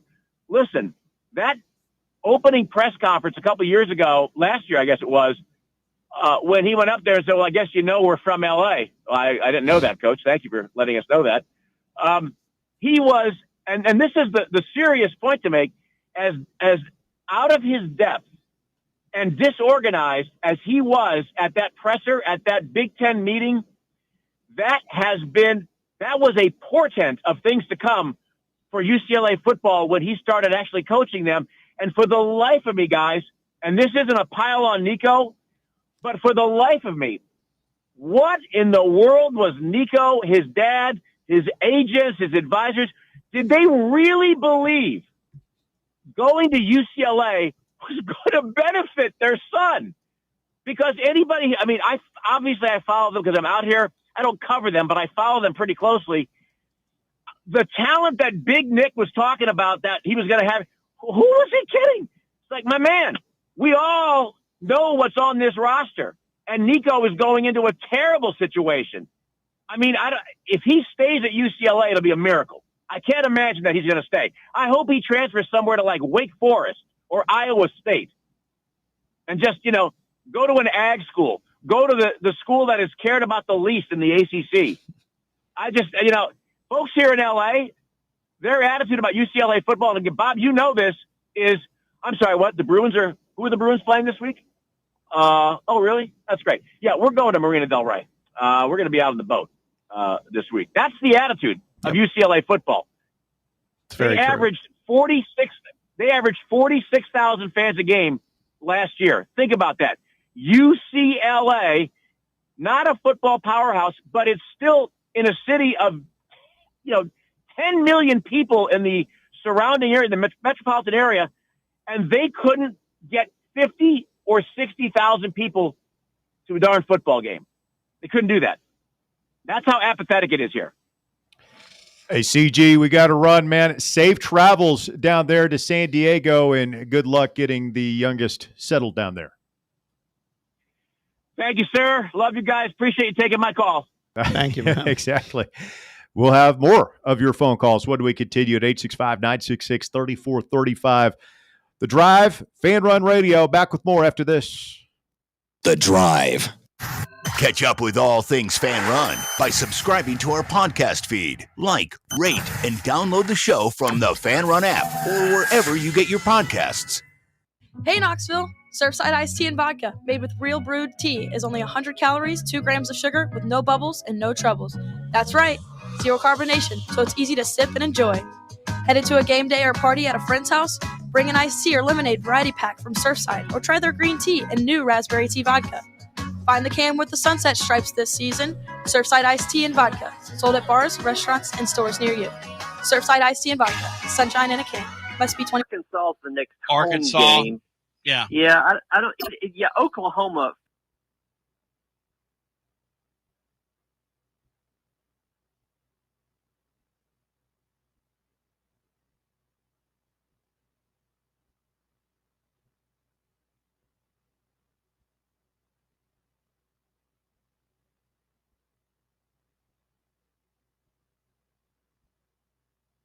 Tell them Fan Run sent you, but don't miss the cookies. Bankruptcy, divorce, personal injury. These are just some of the curveballs life can throw at you. Fortunately, East Tennessee has someone to help you work through these problems and recover. The law offices of Jerry R. Givens. If you're in need of legal advice, call today to set up a free, no-obligation consultation. 865-801-9250.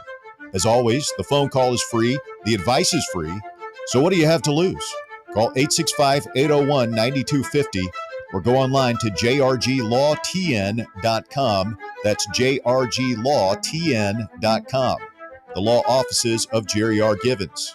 Legal expertise you can rely on. Friday Night Lights are back, and that means so is the SM Athletics Friday Night Scoreboard Show. Join me, Tim Hill, a.k.a. Vols Tim 85, and my crew every Friday night starting at 9:30 p.m. Live action, live calls, and all of the biggest talking points in East Tennessee high school football. It's the Friday Night Scoreboard Show presented by SM Athletics right here on Fan Run Radio, 1340 AM, the free Fan Run app, and streaming live on YouTube on Fan Run TV. Hi, this is Bo Kregner from the Kregner Group at Realty Executives, and I know there's a lot of choices here in East Tennessee when it comes to choosing a realtor. Here's why the Kregner Group is different. At the Kregner Group, our motto is walking by faith, serving others. It's how I live my life. It's how I run my business. Here at the Kregner Group, we're committed to doing real estate the right way. Faith, honesty, integrity. The Kregner Group. Call me anytime at 865-742-1035 or visit my website at boknowshouses.com. Are you tired of trying to squeeze your dental appointments in on your lunch break or before you go to work? Here at Knoxville Smiles, we're all about making going to the dentist easier. That's why we're now open until 7 p.m. on Tuesdays and Thursdays. To take advantage of our new evening hours, make your appointment now at knoxvillesmiles.com or just call us at 865-539-17.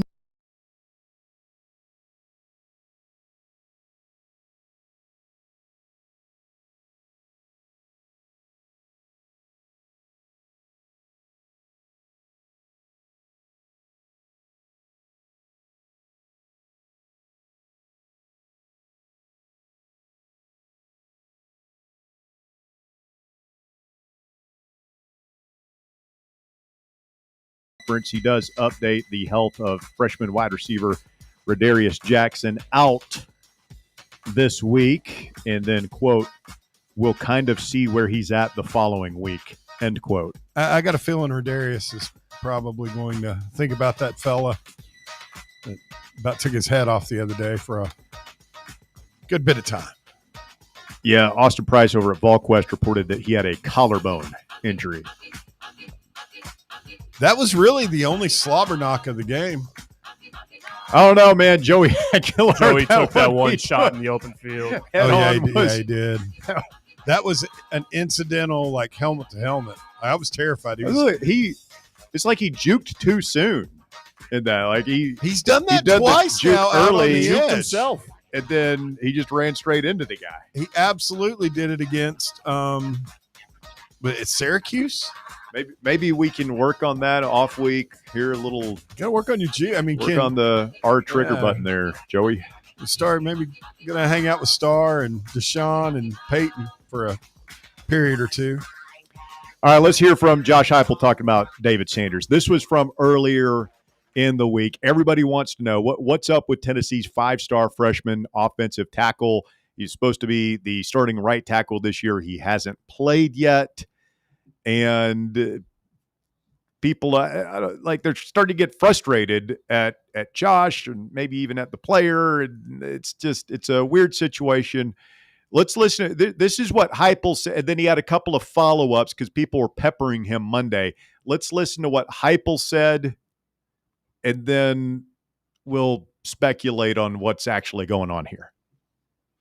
Yeah, mentally, I think anytime anybody in this game gets injured and isn't cleared to play, it's a tough battle mentally. You grow, you compete, you strain to get yourself prepared to go play, and he has certainly done that. And a unique injury that doctors are uncertain. That's why he's kind of been day to day for a while here, and uncertain. It's not like a sprained ankle. And I say that meaning there's not a definitive timeline. And so he's been having to fight through that. Guy wants to be out there. It hurts him badly. Our football team, guys in his position room can see that. But he's been a good teammate too. And I think as a young guy, staying the course through something that's a little bit unknown is hard. He's done a good job with it. Just got to continue to do that. And, hopefully our doctors clear him here at some point relatively quickly. Is it one of those things where, you talk about no time, but literally It is. That's why he's been day to day. He's not I'm going to say in control of it. Our medical staff is doing everything that they can. It's a little bit of an unknown time frame. You could wake up tomorrow and be ready to go. And, obviously he's had some time, some healing, and we hope that happens before we get to Saturday. And just to follow that up, the decision of David not to play so far has not come to your desk yet. That's a medical decision, right? And our medical staff always handles. Guys are okay to play, in this game. After day one in pads, nobody's feeling 100%, right? But it always goes through our medical staff, and they handle those decisions. And Jermod, on Jermod McCoy, is there potential he could play before the off week, or is that way too optimistic at this point? Before the first off week? I don't know the timeline on Jermod, and I say that meaning he's gotten started back out on the field, how his body responds, and also being ready to go play and compete are all things that he's got to continue to prepare for. He wants to be out there. He's been a great teammate.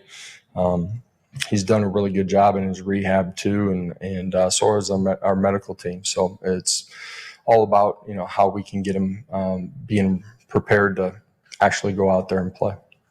So there's Josh Heupel getting the 3 questions about David Sanders, and then a little additional thing there on McCoy where he totally dodged Adam Sparks' question, but it was well executed. I did talk to a former player in the past couple of days who basically said almost verbatim what you had said all along was, I guess the neuro doctors, if they say no, it's just, got something going on with your nerves, they won't clear you. No, that's what I've heard, is that the kid really wants to play. It's not an agent thing or him not wanting to play. I've heard that David really is tore up about this and is even struggling with fans are expressing anger about this online, and they're idiots. That's kind of getting to him, but frustrating. So yeah, I mean it's a bizarre, unfortunate situation. I keep going back to, hey man, your offense is humming right now. I'm not going to say you don't need David Sanders. At some point, somebody's going to get dinged and miss a start. It's the offensive line in the SEC. It always happens. And wouldn't it be nice to be able to plug David Sanders in at that point? But to me, there's really no rush, Bob. It's let's let this guy get healthy and take his time. Let's not rush him back and put him in a bad situation. Ideally, you would knock the rust off against an opponent like this, but if you can get by these next 2 ball games without him and give him the off week, I mean, you would hope that within 3 weeks, another month, that he would be able to play. Yeah, I was of the school of thought. I was the former. I was saying I want him out there. I want our 5-star out there. But you guys have been preaching about the patience and the chemistry, and we saw it on Saturday, right? I thought that line held up pretty well. And so, man, let's just continue to ride that way, and let's get this guy back fully healed, whatever that means. Hopefully a few more weeks will do the trick. I mean, he's got at least 2 more full seasons with us, and you don't want to do something this year, rushing him back and end up, him dealing with something that nags. And I guess the bottom line is that won't happen, because until he's right with whatever he's got going on, the doctors aren't going to clear him. Guys, it's just like in the WNBA with Caitlin Clark. I was thinking is exact the same thing. I mean, I hear about it every night from my wife, who's a big fan, but it is true. I mean, it's an investment, and Sanders is an investment. You want to hang on to that. Well, I get the frustration from fans of it's the NIL era, and we have paid all this money to this kid. Yeah. We have invested heavily in Jermod McCoy, in Ricky Gibson, in any number of guys that, I mean, we're paying Boo Carter an exorbitant fee, I'm sure, and he's only playing half the game. And there's our offense defense getting absolutely run through by Georgia on Saturday. It feels like wasted money, whether the player's injured or it's a disciplinary action or whatever. It's like, hey man, we're throwing all our money at these dudes and they're not out there. That's frustrating. I mean, it's frustrating, but you can't. I mean, especially Sanders' situation, it's completely out of his control. And like everybody keeps saying, he could wake up tomorrow and everything will have gone. It's just a really strange kind of thing he's got going on. Mm-hmm. Yeah. And here is where Josh Heupel being really vague with everything kind of hurts David Sanders in that way. Because what are fans going to do? They always will assume the worst in this situation. And if you don't give any insight on what the injury is, they're going to assume that it's something that might potentially be agent related. But I think that's kind of why Sparks was trying to pin him down with that last question. It's like, just so we're clear here, you're saying it's the medical team. It's not come to your desk. Mm-hmm. You're not saying, no, he can't play. It's the doctors. And Heupel, excuse me, kind of vague, like his vagueness works against him. It's weird. Like he could have just said, he could have been very direct. That was an opportunity to say, yes, Adam, that's exactly what I'm telling you. This is not my decision. It's not David's decision. The doctors, but he does his kind of, well, it's all the doctor's situation, but everything kind of, it does that thing. And that's just how he is. And I guess we have to deal with it. But I mean, they have let enough slip, out that I feel like everybody kind of, they said he had a stinger the week before the first game. That's where it all started. Did Heupel say that, or is that the reporting internet report? Yeah. I can't remember Heupel ever giving an exact type of injury. It's always hockey injury, upper body, lower body. I mean, they had to be pretty upfront about Jermod McCoy last winter. That was in January, though. That wasn't mid-season. And now he's talking about Jermod. He's like, timetable's uncertain. That's a good point. Have they ever said the letters ACL in regards to McCoy? I feel like they said it was a lower body injury. Yeah. And like they're just not specific at all on this stuff. And they're not the only ones that play it like that. I'm sure there's, HIPAA rules and all that stuff. But it seems like Tennessee is even more vague than most. Well, it's the small stuff, like, still listing David Sanders as the starting left tackle going into the Georgia game when he's not going to play. I mean, Jesse stuff Perry's like that. the starting right tackle. All right, the Rocky Top Report is brought to you by Bo Kregner and the Kregner Group. What a beautiful day in East Tennessee. A beautiful week, beautiful couple of weeks. Great home buying and home selling weather, I would say. If you are in the market for a new home, perhaps you're getting set to list your home. It all starts with a qualified individual representation specialist. That's Bo Kregner and the Kregner Group. Let them take the stress off your shoulders and make the modern real estate experience as easy as possible. They know what it takes to get it listed, get it sold, so that you can move on. Call Bo today. Set up a free consultation. Tell him I sent you. His number is 865-742-1035. Call or text Bo anytime at 865-742-1035. Or just go online to BoKnowsHouses.com. That's Bo Kregner and the Kregner Group doing real estate the right way.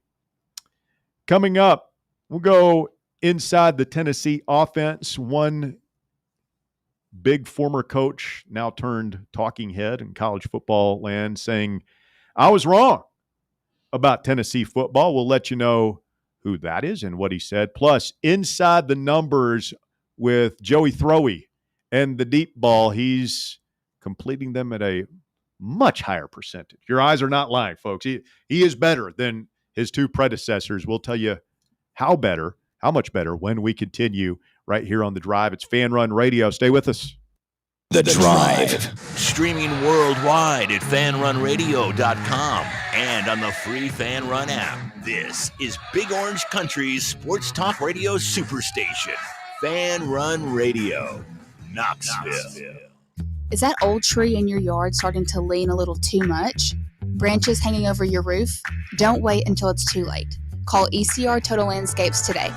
At ECR Total Landscapes, we specialize in safe, professional tree removal, trimming, and storm damage cleanup. So if you've got trees that need to go, now is the time to give us a call. Plus, we're offering free stump grinding now through the end of the year when you use or mention promo code FANRUN. That's right, free stump grinding for FanRun Radio listeners. At ECR Total Landscapes, we live up to our name by offering total landscape services. In addition to tree cutting, we also offer a wide range of landscape installation services and custom monthly maintenance packages that create stunning outdoor spaces tailored to your vision. Give us a call today to schedule a free estimate at 865-384-2012 or just visit us online at ecrtotallandscapes.com. Running a business, coaching a team, planning your next big event, you need more than just gear. You need SM Athletics and Logo Solutions. Custom uniforms, branded apparel, promotional products, done right, done fast, and built to show off your brand with pride. From local businesses to high schools to major universities, SM Athletics is trusted by winners. Get real service, get real quality, get noticed. SM Athletics and Logo Solutions, where your brand comes to life. Visit smathletics.com and let's build something great together. In a world filled with deadlines and screens, sometimes we forget the simple joys of life, days filled with special moments. At Inward Half, we understand the essence of these moments. Feel the difference between our breathable fabrics and flexible apparel as you disconnect from the hustle and bustle and reconnect with what truly matters. Inward Half, simple luxury for on and off the course. When it's past high noon, it's time for a vodka soda made with a vodka you've actually heard of. I'm talking White Claw vodka soda made with White Claw premium vodka. JB Smooth only drinks vodka soda made with the world's smoothest vodka. And you can too. Pick you up a bottle of the triple wave filtered vodka that's been distilled 5 times. White Claw premium vodka comes in 4 flavors: black cherry, mango, pineapple, and just vodka. You haven't had vodka like this. No one has. White Claw premium vodka. Please drink responsibly. Rickard Ridge Barbecue, located in beautiful Cove Lake State Park. Rickard Ridge is home of the best ribs in the Volunteer State. Smoked daily by Pitmaster Mark Rickard, the barbecue at Rickard Ridge is mouth-watering, fall-off-the-bone delicious. Take the scenic drive up I-75 to exit 134 for directions and to look at the rest of the menu. Visit Rickard Ridge online at rickardridgebbq.com. Are you tired of waiting on interest rates to drop before you start saving money? I'm Chris Burleson with University Lending Group, and I've got a better way. With a traditional closed-end mortgage, most of your payment goes straight to interest, not your balance. But with my Smart Loan, every deposit you make cuts your principal immediately and reduces interest in real time. On average, my clients pay off their mortgage in just 7 years. Call me today at 865-388-7634 or visit smartloantn.com and let's turn your income into financial freedom. NMLS number 332941. Good afternoon. It's kind of heavy around here, right where you would expect. Chapman Highway, especially going outbound, crowded at Cedar Bluff, right at the interstate. Building pretty good, 275 northbound. Passing high school, continuing to push up towards Anderson throughout Campbell County. A little bit of radar up through there north of Knoxville earlier in those counties, so be careful. Listen, if your check engine light comes on, don't panic. Google search Knuckle Busters Amco Knoxville. Amco, serving East Tennessee since 1962.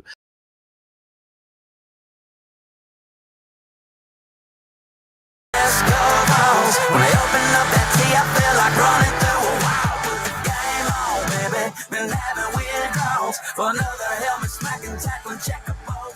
Put the game on, baby. Fan Run Radio, Wednesday afternoon edition of The Drive, 865-966-3435.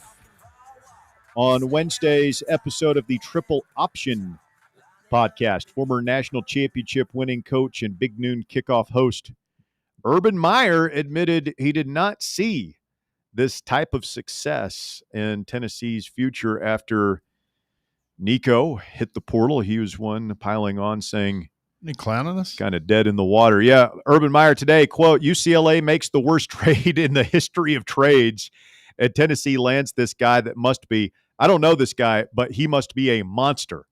And I was the first guy when Nico left. I said, D-U-N, done." I don't know if he misspelled it on purpose. "It's over in Knoxville. How do you lose a quarterback with that talent? That was dead wrong. Dead wrong. That kid played his, I know they lost, but that kid played his ass off, man. End quote. Thank God we got Urban's blessing. approval, yeah. Yeah. But Up late at night what's the about that opposite? one, Bob? What's the opposite of an "I told you so"? Yeah. When you come on and you admit that you got it wrong, I feel Mea like culpa. Yeah, mate. Well, Mea I feel like we need a special sounder for that as well. True. The mea culpa sound. Well, there's a song. Man, the idiot song. There's a mea culpa song. Wow. I've got an idiot song. That's I don't know what's happening right now. I don't know what either of you talking about. You were wanting. Some Yes, kind of just sound? say it. Like what is the song? I don't need you to play from your record collection. What's the song? I can't remember the guy's sings. All It's right. in the system. It's in the damn system. You can't just say what it is with your mouth. Yeah, it's called the idiot song. It's called the idiot song. Yeah. It's great to be an idiot. Urban Meyer says he's dead wrong. Meanwhile, our friend J-Mo, Jordan Moore, has gone inside the numbers for Tennessee football and the deep ball portion of this offense. Who sent this to me? One of you guys sent it to me. Where am I looking for this? Boy, this segment has been about, I mean, you talk about a train wreck right now. This is just burning in the gutter, looking through my phone. All right, I'll paraphrase it. So Jordan Moore basically compiled the stats of the deep ball passes of 20 yards or more the last 3 seasons. And Joe was completing, I want to say, 24%. Nico was 21%. These are long throws, right? Deep balls. So hard to, like, I don't know that that's a terrible number. What do you think Joey Aguilar is completing that pass at through 3 games? Percentage-wise? Yes. I feel like it's close to like 75%. I was going to say 69. I was going to say 70. It's 64, 65%. Yeah. It's really good. I mean, we talk so much about fit, knowing the system, processing, all these things. At the end of the day, isn't 90% of it just does the ball go where he wants it to? Yeah. Can he throw a really long way with accuracy? That's a really hard thing for a human being to do. I take it a step further. I've sat there and thought about, remember all the quarterbacks we were saying we were in on once Nico left. You know, we were talking about Josh Hoover, Sawyer Robertson. I mean, they're all good quarterbacks, by the way. Who would have thought that? I'm sure they would have done well in this system too, but who would have thought that when we got Nick or Joey, we'd be like, this guy could be in the conversation for the Heisman. Yeah. Top 10 favorite right It's crazy, man. We could accurately get a 50-50 ball up to what looks like Brazel right now is one of the better wide receivers in college football, especially at that. Shout out to the Hulk, Brett Hollander, coming through for us in a pinch here. Here's what we were looking for from Jordan. Passes 20-plus yards. Milton in 23 was 18 of 61, 29.5%. Nico last year was 16 of 50, 32%. Sorry, I undersold those guys a bit, but still 30%, 32%. Joey through 3 games, 9 of 13, 69%, 7 touchdowns and a pick.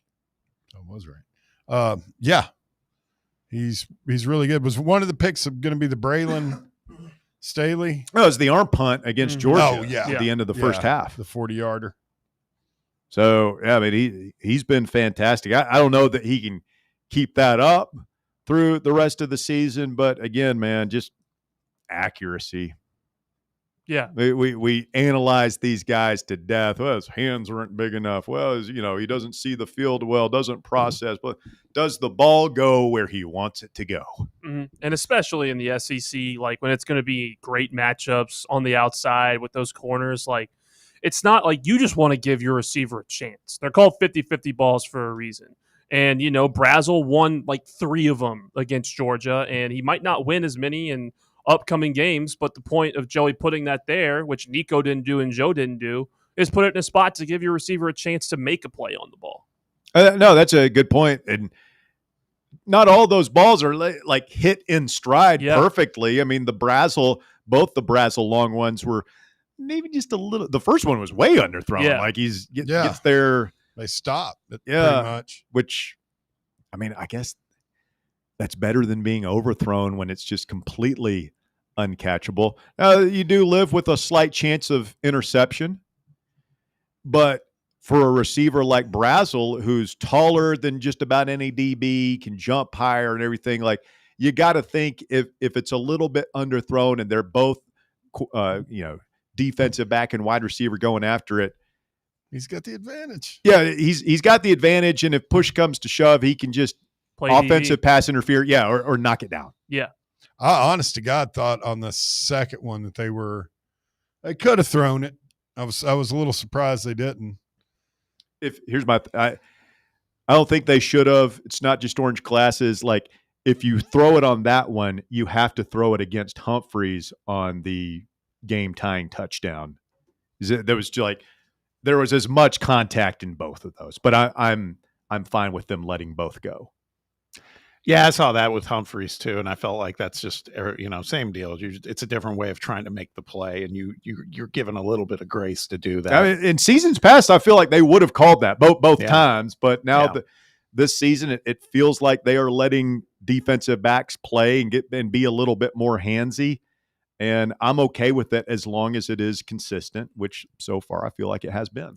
More than the kick on Sunday, I will say that touchdown pass is what will haunt me in that game from Stockton to him. I mean, because it was just perfect. Mm-hmm.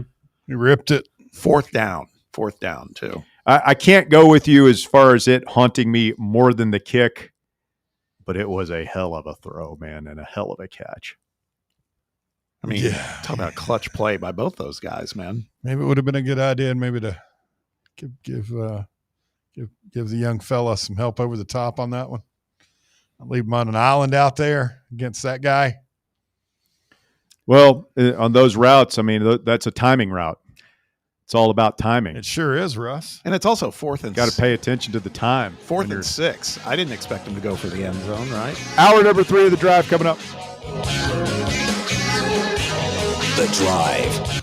The voluntary reaction. This football season, tune in to Big Orange Country's post-game radio free-for-all, The Voluntary Reaction, presented by the Griffin Law Firm. We'll be live on the Fan Run Radio app as soon as every UT game is over, taking your calls and breaking down the game to levels that can only be described as beyond scientific. So tune in and drink with us from the keg of glory or drown in the pool of despair. The Voluntary Reaction on Fan Run Radio. The Voluntary Reaction. Raw, unfiltered, real.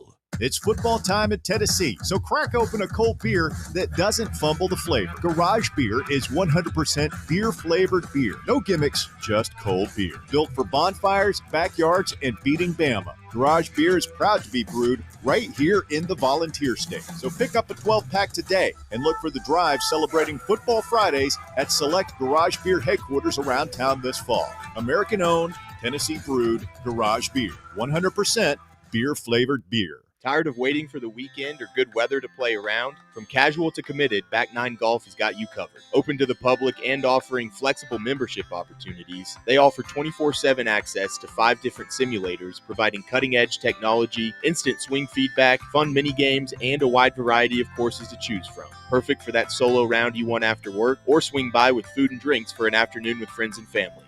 No stressful tee times, no rain delays. It's Back 9 Golf your way. Book your tee time now at theback9golf.com. Dick's House of Sport at Westtown Mall is a destination devoted to sport, and it's your destination for exclusive events and experiences. Come visit a store like no other. Check out our 40-foot rock wall, golf performance center, hit tracks batting cage, and outdoor turf field. You can now rent our space for private events and birthday parties. Learn more about our events and exclusive product launches on Facebook and Instagram at Dick's House of Sport KNX. Dick's House of Sport, proud partner of Tennessee Athletics. At Knoxville Insurance Group, they understand the challenges many consumers face when searching for insurance coverage. That's why whether it's for you, your family, or your business, they create a coverage plan specifically for your unique needs. Knoxville Insurance Group is an independent firm which means they aren't beholden to just one insurance company. They search multiple companies, acting as your negotiator to find you the best possible policy and price. Start a quote in minutes at KnoxvilleInsuranceGroup.com or call them today at 865-694-9788. As veterans, we're no strangers to helping others. That's what we were taught, service before self. But we do have one question for the veterans listening. When was the last time you reached out for help? If you or someone you know needs resources, whether it's for stress, finances, employment, or mental health, don't wait. Reach out. Find more information at va.gov/reach. That's va.gov/reach. Brought to you by the United States Department of Veterans Affairs and the Ad Council. You're listening to FM 105.7 and AM 1340, WKGN Knoxville, and W289CU Knoxville, Fan Run Radio. Whether you're heading to work, taking the kids to school, or planning your next road trip, your car needs to be ready for the ride. Hi, I'm Russell Smith, and I've been a customer at Matlock Tire and Auto Service for about as long as I've been driving. For me, it all comes down to trust. Look, I'm not a car guy, and I just don't want to get taken advantage of on car maintenance costs. Matlock Tire Service is a family-owned and operated business, and they wouldn't have made it this long if they hadn't been providing trustworthy service you can depend on. They're the home of the price match guarantee, which means you can bring in any competitor's ad, and Matlock will match the exact same tire for the exact same price. I've bought a lot of tires at Matlock over the years, and I always go there for my oil changes. You should too. They've got locations in Farragut, Hardin Valley, Lenoir City, Maryville, and Athens. Visit their website, matlocktireservice.com, to find the location nearest you and schedule your appointment. Tell them Fan Run Radio sent you. Honest service, quality work, dependable care, Matlock Tire and Auto Service. It's time for The Drive's Top 5 at 5.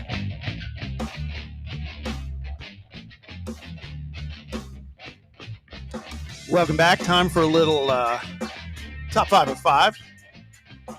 I hand things over to Walker Smith. Thanks, Bob. At number 1, Tennessee football freshman receiver Radarius Jackson will be sidelined after being injured in the Georgia game. VolQuest Austin Price reported earlier this week that Jackson was expected to miss around a month while dealing with a collarbone injury. This season, he has 4 catches for 40 yards over the last 2 games. Yeah, I'm surprised that he said he had a collarbone issue. Is that what he called it? Collarbone issue, yes. Yeah. Heupel didn't say that. Austin Price did. Oh, yeah. He reported it. Is the issue that it's broken? I feel like that's usually the normally issue the with case. collarbones. Yeah. It's normally more than a month. Yeah, I've seen people. 10 weeks is usually a good kind of rule of thumb. So I mean, that might be his season, unfortunately. But like, just projecting, maybe you get him back because we talked about offensive line being an injury-prone position, like wide receiver, unfortunately, is as well. Hopefully, we can keep our starters healthy. You do have Travis Smith who can step in there and play a little bit. Would like to get Radarius back, if at all possible, towards the end of the season, just for depth purposes, but also I think he's a dude. I think going forward, he's a dude. Like he's a guy that's going to be. He didn't appear to be scared at all to go over the middle. No, fearless. One of the most dangerous teams to do that with. At number 2, Florida running backs coach Jabbar Jalouk was suspended for 3 games on Tuesday after several scuffles broke out ahead of the Gators' 20-10 loss to LSU on Saturday. Florida and the SEC announced the punishment together and said that he did not de-escalate a tense situation before the game at Tiger Stadium. It's unclear specifically what Jalouk did before the game, but he apologized in the statement. That's kind of a train wreck down there. Their players spitting on people, coach getting suspended. Jabbar Jalouk. What a great name. It's a really good name. You're either going to be a running backs coach of the SEC or a driver in the Nationwide Series, something. I don't know. Jabbar Jalouk, that's great. At number 3, MLB is nearing a short-term media rights deal for the 2026-28 seasons. though some hurdles remain. As of now, NBC and Peacock will get Sunday Night Baseball, plus a wild card round, and ESPN picks up midweek games and in-market rights for 5 teams. NBC is trying to own Sunday night. Between football, the NBA is going to be Sunday night, and now Major League Baseball is going to be Sunday night. But that would be doing the Major League Sunday night game of the week again. Sounds like it. Nice. I don't hate that. I love Sunday Night Baseball. It's always nice in the middle of the summer. Miss to have John Miller and something Joe on Morgan there. on the call. Yeah. True. Mm-hmm. At number 4, Colorado will turn back to Caden Salter as its starting quarterback this week against Wyoming. Salter started the first 2 games, but then the team switched to Ryan Staub for the 36-20 loss to Houston. Staub was 19 of 36 for 204 and a touchdown, but also 2 interceptions.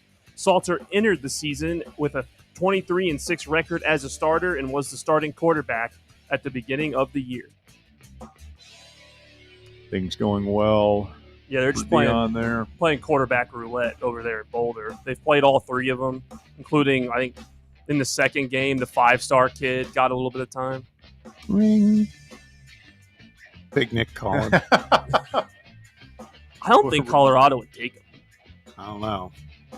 I think Dion's got his heart set on this freshman kid they have in there. That's a 5-star. That's supposedly really good. Who's going to play next? Yeah, Julian Lewis is going to play next year. I will say Dion may be the only one of the few coaches who could tell, at the door of the facility, like, yeah, you're staying out here. Yep. He's coming to work. Yeah.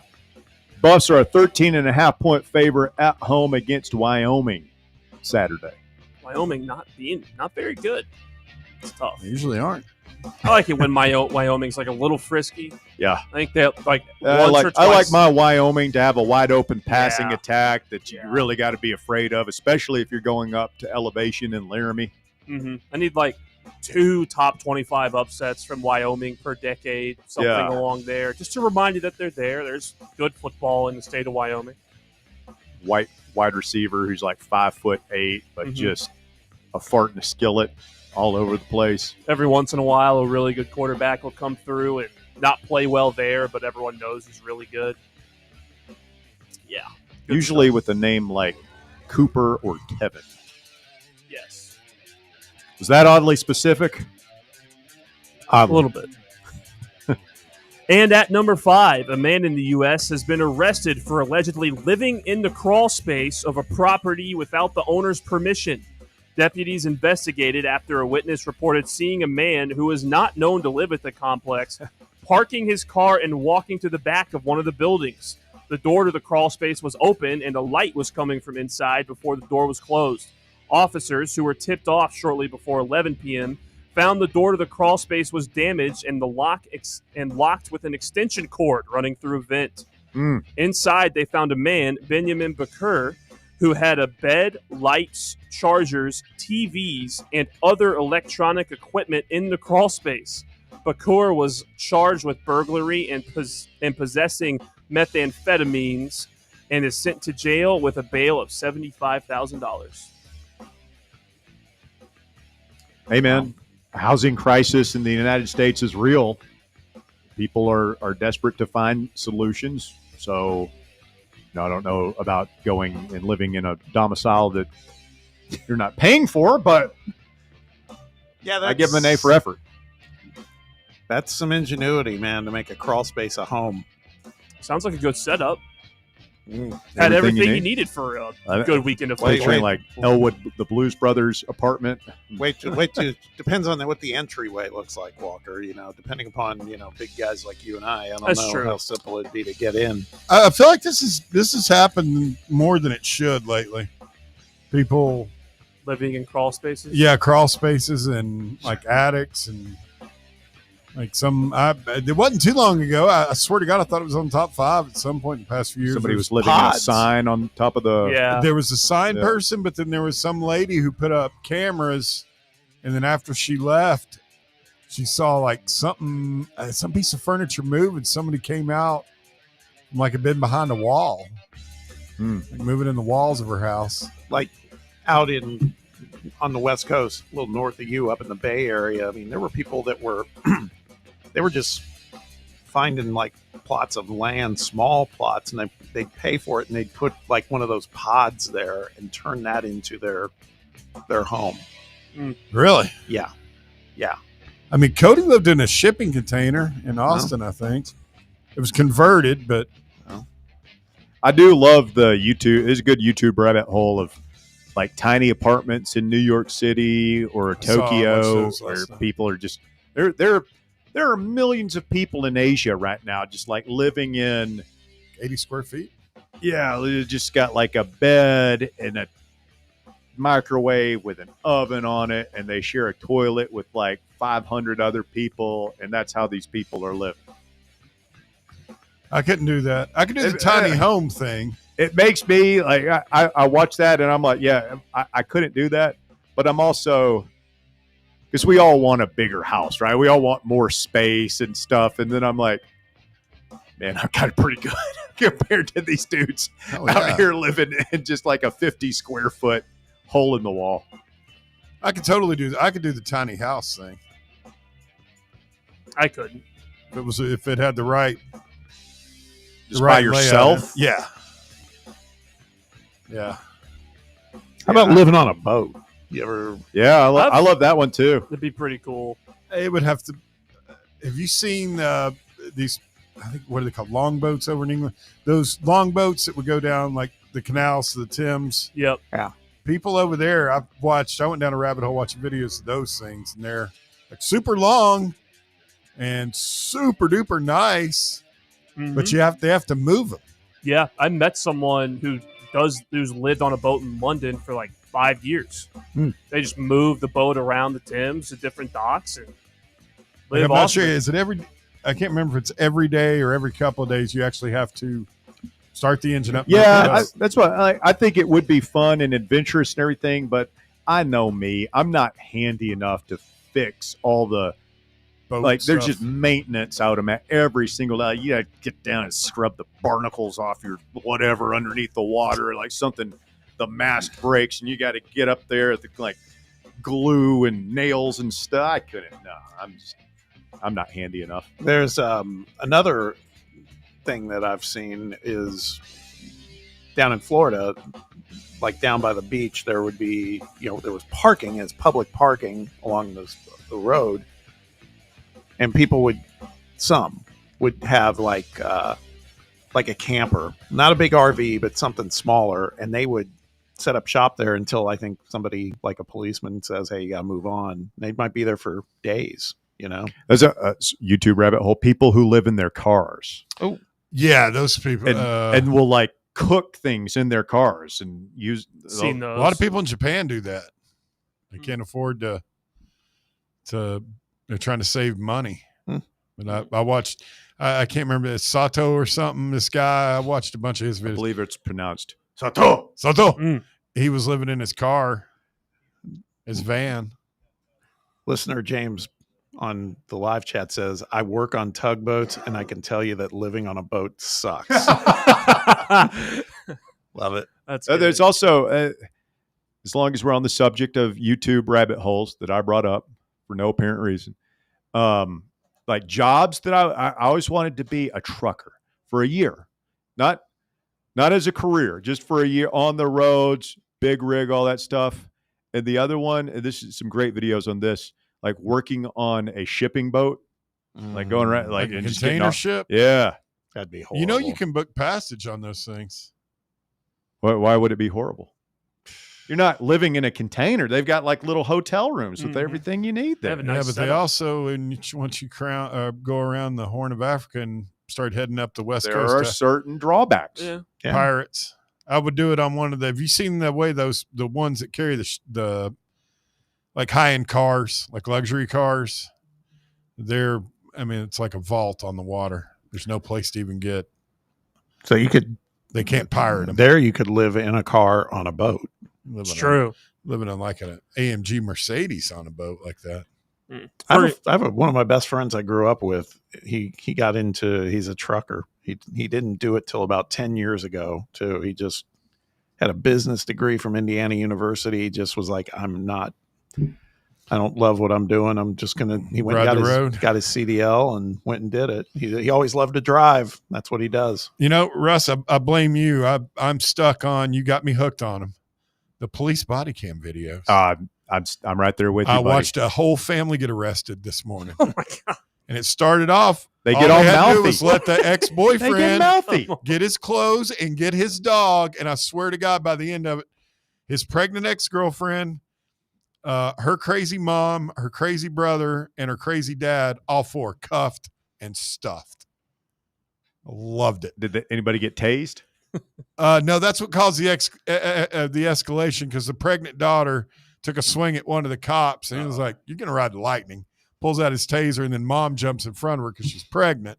I watched one today about a woman who let somebody she knows, a friend, keep her dog while she was out of town. She comes back. The woman had sold her dog. Oh, you got to send me a link to that one. They sold her dog. She's like, and it was like some bulldog that they, got like a couple $1,000s for. And I love the lying that people will do to the police. The police so patient. They will let these idiots just sit there and lie to them for 10, 15. Well, what I was trying to do, she said I could have the dog. I thought it was mine. I'd do whatever I want with my property. And then they just sit there. Yeah, okay, all right. Are you done? Yeah, all right. Turn around. Here we go. You're going to put the bracelets on them. Go ahead and put your hands behind your back for me. And they always say that really nice the first time. Go ahead and turn around and put your hands behind. Got anything to stick me? Anything could stick me? Anything that could stick me? Anything sharp? Anything else? That was another one. I'd like to be a cop for a year. Again, not a career, just for a year, just to go and see what it's all about. Yeah, maybe a professional ride-along guy. Can I tase somebody? Just got a confession from Mrs. Baskerville that said I'm guilty of body cam. Oh, they're the best. They're incredible. Body cam videos are wonderful. Don't you love it when the Karens just get it? Finally, they get their comeuppance from they figure out that, no, my friend, you are not in charge of this situation. Mm-hmm. You are going to jail. Yeah. People getting pulled off planes. Those are drunk good. on Those planes, are good ones. arrested in the airport are fantastic. Interrogation videos. Have you watched the one where they were really drilling on this kid because they thought that he had killed his girlfriend, and what they didn't figure out, the detectives, the kid's sitting there, that he had actually been shot in the head. Come on. No, you can look it up. I swear. He's got like he looks messed up. Yeah, I guess it was small caliber, but he had like really bad black eye. He couldn't remember anything that had gone on. He looked like the obvious suspect. And no, he had been shot in the head, and his girlfriend had been killed in a home invasion. They thought he did it. Oh, man, body cam videos. Oh, I watched one today about, because I'm right there with you. Like, what did we do on the toilet before we had iPhones? I don't know. But they had this dude, they were trying to pull this guy over in a black pickup truck in Texas, Kylene, Texas. He ends up driving through the mall like Blues Brothers, second Blues Brothers reference. Oh, they killed him graveyard dead. They did? Yeah, he ran over a bunch of people, drove through a J.C. Penney's. You can't do that, Russ. Yeah, he probably killed a couple of people. They put 60 rounds in him. They don't fool around down there in Texas. No. Gave him a lead injection, huh? He drove in a J.C. Penney's and almost made it to the main part of the mall. Like he's about to start running down the main corridors. Death Race 3000. Do you guys like the Bob Maneri narrated interactions with cops? And she's gonna ride the lightning here. Bob Menery is so funny. Oh, his videos crack me. I have not seen him, to be honest. You're like familiar. He started doing like play-by-play comedy, like parodying a play-by-play caller. It's like old 80s, 90s sounding. And a really good one who came out in the last couple of months is there's a guy in the UK who is doing the same thing, but using like a heavy Scottish accent. And it's so funny. I could watch body cam videos all day. Like if I had to choose one form of entertainment for the rest of my life, forget football, forget music, forget movies, just give body cam videos just injected into my veins. Y'all are sick, man. Have you seen the one where the cop tells the lady, he's like, look, I want you this to, out? Yeah. He's like, I want you to stand. We need to stand over here. You never know on the side of an interstate. Car could blow through here and wipe us out. And he moves her, and she's like, oh, I understand. Like 3 seconds later, like a car, rubberneck, and just blisters. Sovereign citizen videos. Incredible. I like it when judge, they get the boots put Judge down. videos. Judge like videos are really courtroom. Good. Those are great.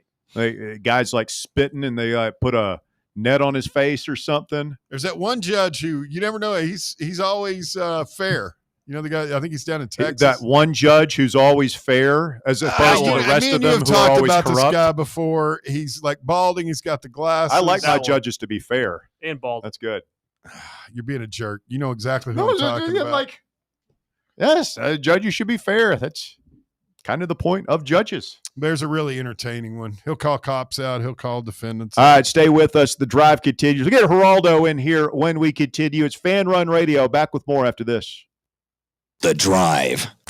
Follow us on Twitter or X or whatever they're calling it these days at Fox Sports Knox, Fox Sports Knoxville, Fan Run Radio. Yee-haw! I've been hooting and hollering ever since I started betting with the VIP Play app. VIP Play has more than 200 leagues, every bet type you can imagine, live betting and live hosts, all with 24/7 support from real live people when you need them. Start betting better with the VIP Play app today. Don't be a better, be a better with VIP Play today. Download VIP Play today or head to VIPPlayApp.com. Make sure you use the promo code FANRUN to take advantage of their welcome bonus and so they know that we sent you. Gambling problem? Call 1-800-88-99789. Must be 21 or older and located in Tennessee to bet. Today, we raise a glass of Jameson Irish whiskey to the sport of football. Hear, hear! To Gaelic football, born in Ireland in 1885 in its thrilling blend of soccer, rugby and basketball. On a massive field, 15 players kick or hand pass a round ball that scored points over a bar or into a net. No pads, no helmet, no sense. Hear, hear! To college football, which kicked off in 1869 when Rutgers beat Princeton 6-4 in the Battle of New Jersey. With 11 players in helmets and pads, teams battle on a 100-yard gridiron with explosive pass plays and hard-hitting tackles. Unless you're called for targeting. Hear, hear! Since 1780, Jameson Irish whiskey has been enjoyed by sports fans all around the globe. Whether your football is Gaelic, American, or even soccer, we can all agree on super smooth Jameson Irish whiskey. Hear, hear! Hey, Vols fans, Cody Brown here. I grew up right here in Tennessee and know what it means when someone says, I've got your back. That's why you can trust Farm Bureau Insurance of Tennessee. Whether it's your home, your vehicle, your family's future, or the business you built from the ground up, we will show up for all of your insurance needs. We are Tennesseans who understand what matters, which is doing right by you. Insurance is not all about just paperwork and policies, but it's about the people we insure every day. So if you want insurance that hits home, give me a call at 865-992-3871.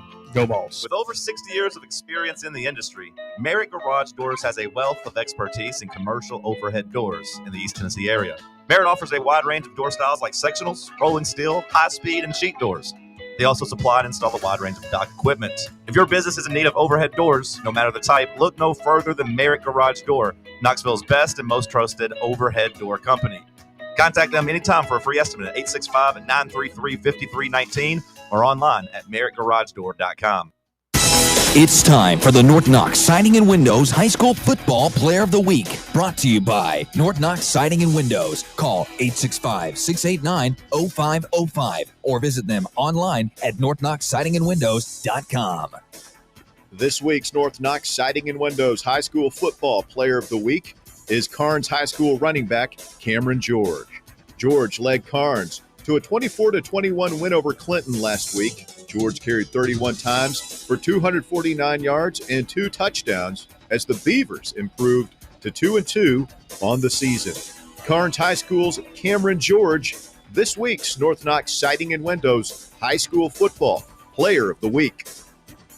North Knox Siding and Windows, locally owned and operated, they can handle all your siding, window, gutter, and roofing needs. Call 865-689-0505 for a free estimate or go online to northknoxsidingandwindows.com. gameday.com.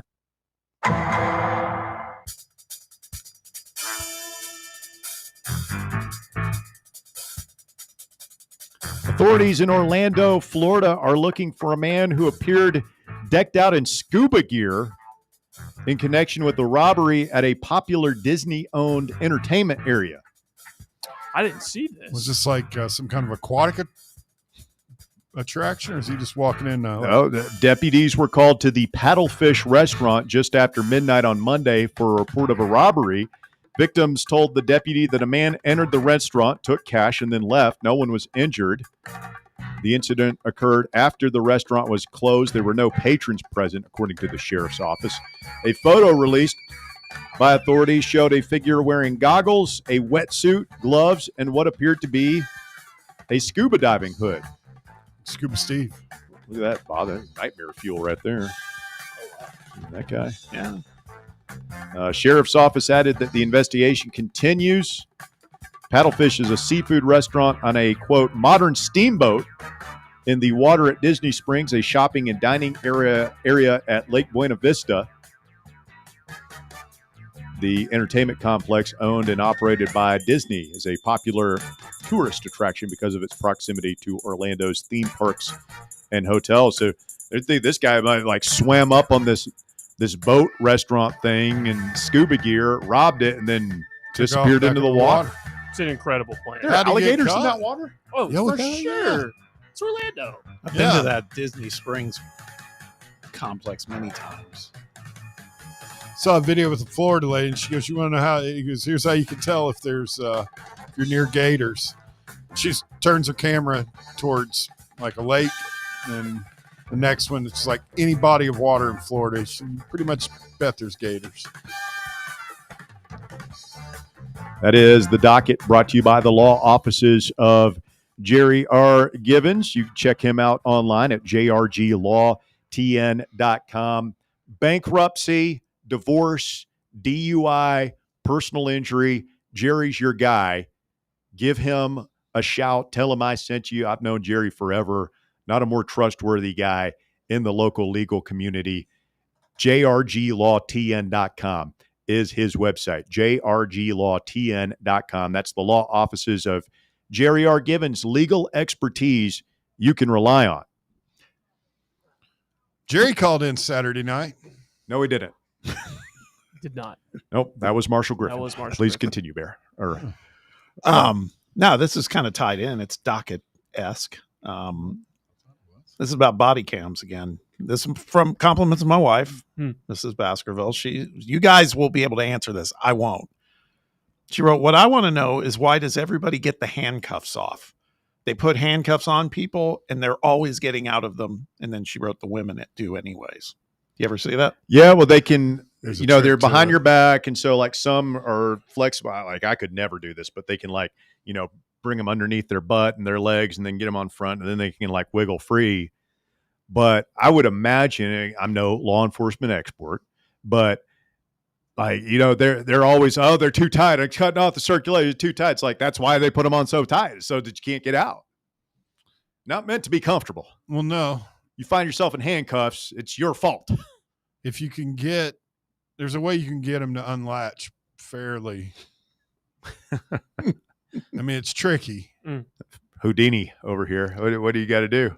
Like if you've got a long sleeve shirt on, it involves, now you got to kind of, from what it looks like, you'd have to click it down one more notch. If you can get something jammed in there with the teeth and pull back the other way, like it'll come right out. The good news is most people who are wearing the handcuffs on the body cam videos are so inebriated that they could never figure this out. Yeah. True.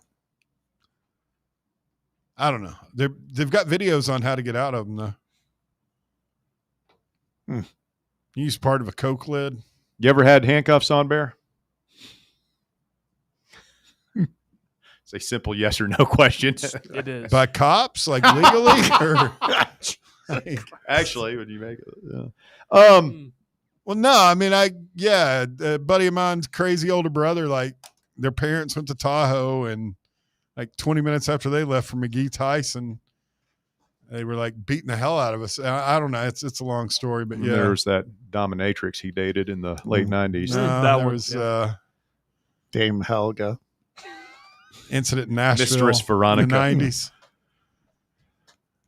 Had a difference of opinion with somebody.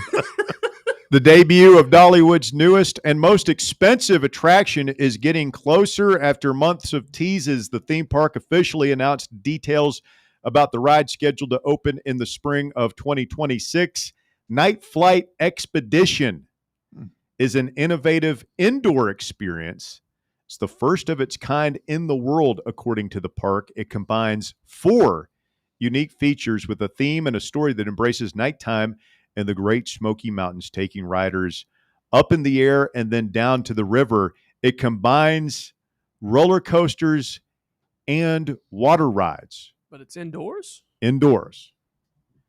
Bear, we know how you feel about water rides. I just feel like it's a good source of bacteria and viruses and infection. Prominently on the list of awesome things Bear hates, water rides. Roller coasters, are they there as well? I used to love riding rides at Six Flags or Dollywood or stuff, but I'm on that list of people that's not allowed to ride them anymore.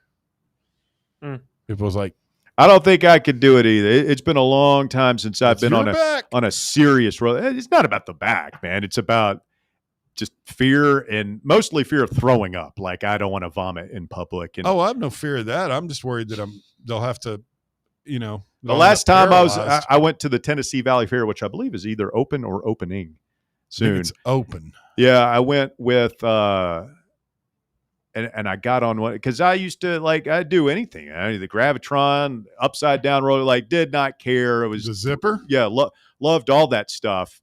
And let's see, this is right after I met, I don't know if I was married or not, but it'd be like mid to late 20s. I got on one of those things and one of these spin you around things. Gravitron. And man, I barely got off. No, it wasn't the Grav. It was outdoors, but I was like, if that thing had stopped 1 minute later than it did, I would have blown chunks. I always liked the one where the original, it's what begat the Gravitron. Bob, you probably remember this one. It would spin around real fast, your stamp, then it roll over on its side. At World's Fair Park, they called it the casino wheel, the roulette I used to wheel. love all that stuff, and then as time's gone on, these are the videos I would watch, and I don't love them. Is the ones where we see the rides that are stopped, like upside down and all that stuff. It's like I could not deal with that at all, man. The ones that scare me more are the ones where they have to walk them down from the top of one of those things. It looks like you're walking on the Golden Gate Bridge. We were at Universal in Orlando a couple of years ago, and they have this Harry Potter ride, which is incredible. But it was always stopping. They have I can't even describe it. It's like a tank basically with a large stem on the top and then a platform where you're sitting, and it's driving you through this big indoor arena basically, and the platform is moving and there's screens everywhere, and it's crazy. It's so disorienting. Yeah. But at one point it stopped, and now you're seated just looking straight up in the sky, and I'm like, y'all gonna have to start this thing up or I'm getting out of here. I'm pulling this buckle or whatever it was off of me and getting off this thing because I'm about to hurl. Yeah, it is a sad point in life when you get to the point where you realize that you can't ride rides you anymore. can't do that anymore. Yeah. I used to love the swings. Swings were fun. I remember those. Just the straight circle, like at Chill Howie Park. Yeah, chains in a little wicker basket. Those chains. And you're thinking, well, if these bolts snap, I think I can hold on to these chains. Yeah, how far would you go if one of those just snapped? The only hope is that it launches you out in the middle of that fetid lake out there. At Tennessee Valley Fair. Yeah, you're in Chill Howie Park. You're either going into the lake, which you'd probably survive if the thing didn't drown you. At the Jacobs building. Or you're going to the side of the damn Jacobs building, and teeth, hair, and eyeballs everywhere. Strawberry jam. Yeah, I'm good. I don't need to go on those rides. Not a roller coaster. You rode the zipper? You know what I'm talking about? What I'm Dude, talking about? I would ride anything, man. Like there was Like we weren't allowed to ride the Zipper. There was a point when I was a teenager. Like, yeah, I'll get on anything. Like my mom had heard some kid in I was an Indiana had idiot. gotten killed on a Zipper ride, so we weren't allowed to ride him anymore.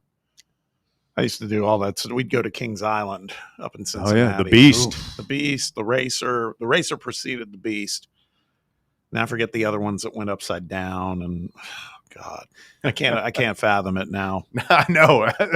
No, but there was a time when it didn't faze me. No, It's just like, whatever. I was like, bring it on. Yeah. It was how many times could I do it? Oh, when they And I had was like, I'll throw up in the line. Yeah. when the World's Fair was here, they had that amusement park. It was right below the south end of the stadium, and there was one. It was called the Enterprise, and we'd ride that thing like 40 times a day. Yeah. The simplest thing though, Ferris wheel, that would skeeve me out. Oh, yeah, I don't like Ferris wheels. The height and everything, and it's just too slow. I mean, I had a bad experience at Bonnaroo on the Ferris wheel. One other entertainment note here before we go to a phone call from Chris. For fans who are making the trip to Starkville a week from Saturday, Starkville, infamously the most boring town in the SEC. I'm not throwing shade. I think that's a well-known, established fact, right?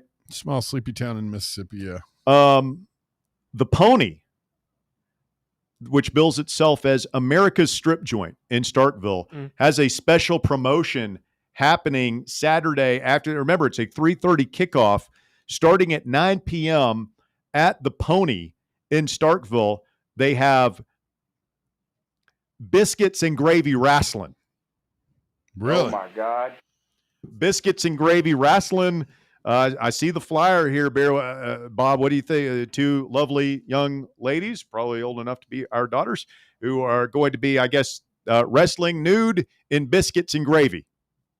Oh, so they don't take people from the audience, or I don't know. I just you're seeing what I'm seeing here. It's the biscuits and gravy wrestling at the Pony in Starkville, beginning 9 p.m. September 27th. After we hopefully kick the hell out of Mississippi State.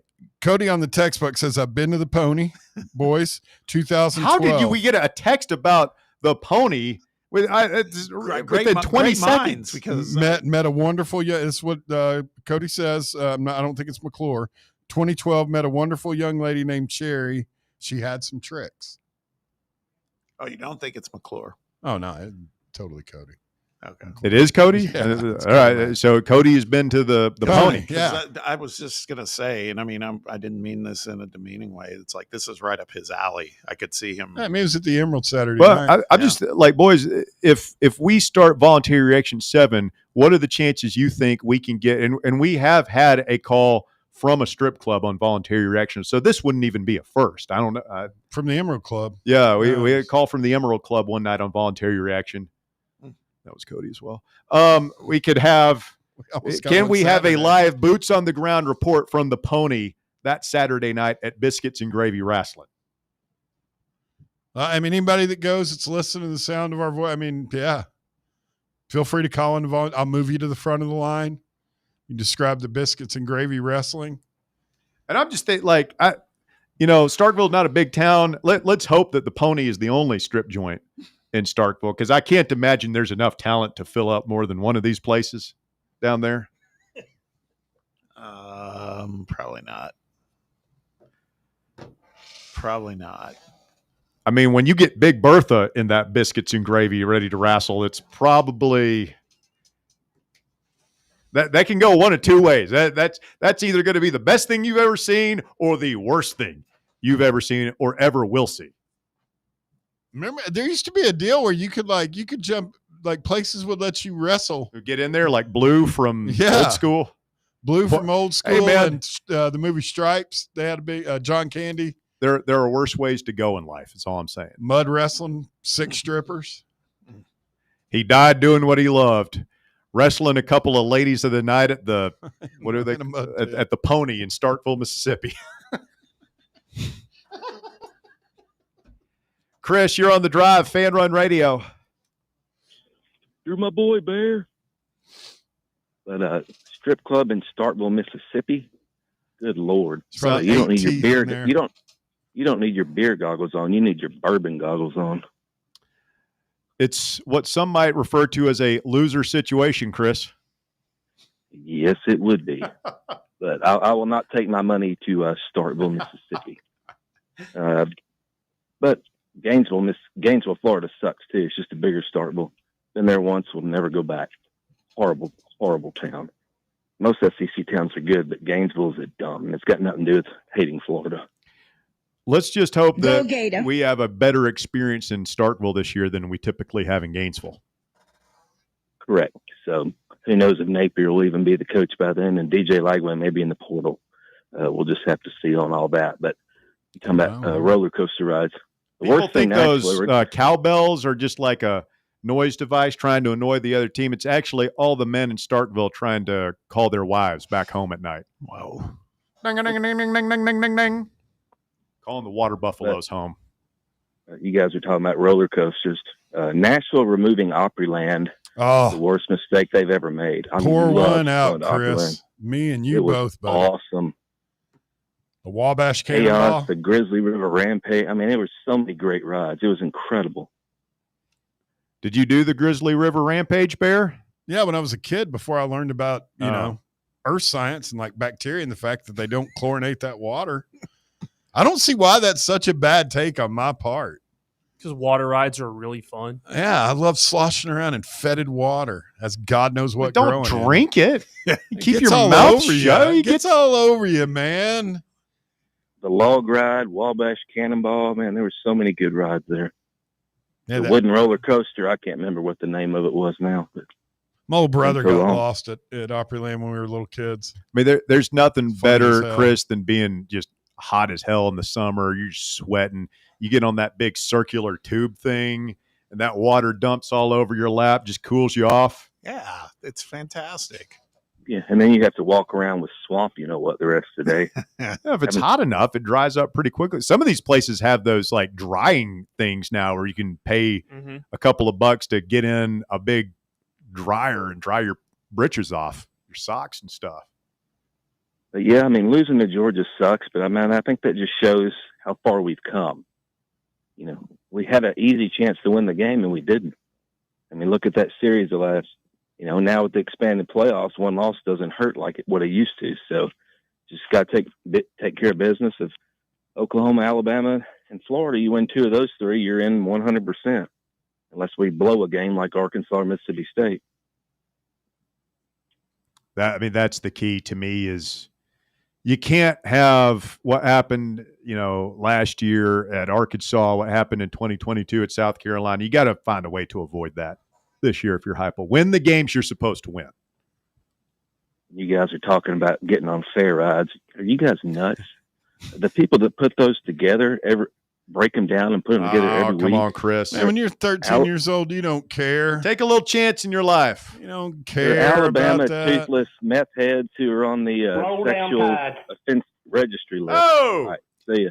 Roll down Tide. Face death, taste life kind of a Chris situation. is not wrong though. That one that blows into Westtown Mall. Have you ever seen No, that? that thing looks really it's, safe. It's in there for like 4 days. Oh, you yeah. know, and it's like They've always got the zipper ride over there. Yeah. It's funny because I've never been in that thing. I drive by it, but and I think to myself, man, 10-year-old Russell is just, Mom, Dad, can we please, please? 45-year-old Russell's like, stay a mile radius clear of that thing. That's like a death warrant right there. I mean, it attracts. It doesn't attract the best and brightest, shall we say? I mean, last time they've had shootings at that thing. Have they? Have they really? Yeah, they always it ain't have a fair. brawl. A Tennessee Valley fair with anything less than 4 deaths is considered a dull affair. Gang, like a full on gang fight at some point. I don't know that the Tennessee Valley fair. Then they've has got some deaths. other. It's like dollar store Cirque du Soleil thing they do. Like I think it's in the winter. It goes up at least once a year over there in the corner of the parking lot. So. Yeah. I don't know. It's that they make some money off that space. They had a big RV show, and it was all identical. They were the same RVs. Yeah, it was like, but I'm talking, there was like 60 of them, but they looked identical. Once a month, dude, they do some kind of crazy car meetup out. It's the entire West Town parking lot. No, that's Cars and Coffee. I've been to that. Yeah, like I've seen I'm trying to think the most exotic thing I've seen roll up, probably a Pagani or a Veyron. Yeah. Bugatti. Now there's some cool stuff there. But it's also loud. That's the other thing. As I've gotten older, I hate the loud cars. Me too. Yeah. Boy, we are really old. Wow, that's guys, go ahead, man. Let us know what the rest of us have to look forward to. Me, after it's too loud in the parking lot for you, Bob? No, some of us have tinnitus. No, Russ. This sounds like you're at the NHRA Nationals or something. I mean, it's like it's ridiculous. Turn down that racket. Yeah. The mayors are still ringing from that concert 2 weeks ago. Get off of my lawn. Back in Bears Day when he was driving a stagecoach, they that was about the time you were graduating college. Yeah. Horse and buggy tied up back. Stay with us. The shocking conclusion of the drive coming up. Speak now, forever hold your peace. 865-966-3435. Back to wrap things up right after this. The Drive. Congratulations. You found sports radio that doesn't suck. This is Fan Run Radio, Knoxville. Blackford Veterinary Surgery Referral specializes in surgeries not regularly performed by your pet's general veterinarian. They're currently accepting referrals from vets all across the country. With their newly renovated state-of-the-art surgery center and highly trained staff, clients can rely on professional and thorough care. If your vet says that your pet needs surgery or rehab, ask for a referral to Blackford Vet and let them get your best friend back on its feet. Located conveniently in West Knoxville. For more information, visit blackfordvetsurgery.com. Citizens National Bank. Kick off this football season with a CNB Plus Perks checking account. Move downfield with free online and mobile banking. And cross the goal line with extended evening hours and Saturday banking. Banking at CNB has its perks. Find out more at cnbtn.com. Citizens National Bank.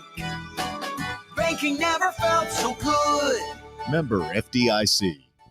Ready to launch your career? Axle Logistics is a leading third-party logistics company where excellence is an energy. With an award-winning culture, Axle proves that positive outcomes come from a positive environment and a work hard, play hard mentality. At Axle, the drive for success is infectious. And with an uncapped commission structure, hard work isn't just noticed, it's rewarded. For those with big goals and even bigger dreams, Axle Logistics is the place to start your career. Fall fans, reimagine your home at Broadway Carpets and Flooring for any remodeling or building needs. With a variety of carpets, rugs, hardwood, vinyl, and stone, Broadway has all the flooring and installation options you're looking for, including pet-resistant products like Pet Perfect Carpet from Shaw Floors. Visit their showroom in downtown Knoxville or the location in West Knoxville located on Kingston Pike near Pellissippi Parkway today. The number one problem we see at our clinic is delaying treatment. ED can get worse. Book your appointment right now. Call 865-544-8220. Prefer privacy? Book online in under 30 seconds at menspronknoxville.com. At our clinics, men's sexual health is the whole job. Look, I'm a normal guy too. I hate going to the doctor, but we've helped so many guys in here just like you. Even if pills have failed, our medical team is going to take the time to talk you through it. Same day in-house lab, and the treatments, well, they could change your life. Your local medical team has your back. ED, performance, Peyronie's, size and shape modeling. We tailor what works for you. I'll get to the point. Can you imagine epic performance and epic sex? Yeah, I said it. A stronger you is closer than you think. We're available right now. Call 865-544-8220 or book in 30 seconds or less at menspronknoxville.com. Men's Pro Knoxville, making it happen. Are you tired of trying to squeeze your dental appointments in on your lunch break or before you go to work? Here at Knoxville Smiles, we're all about making going to the dentist easier. That's why we're now open until 7 p.m. on Tuesdays and Thursdays. To take advantage of our new evening hours, make your appointment now at knoxvillesmiles.com or just call us at 865-539-1776. Smile brighter with Knoxville Smiles.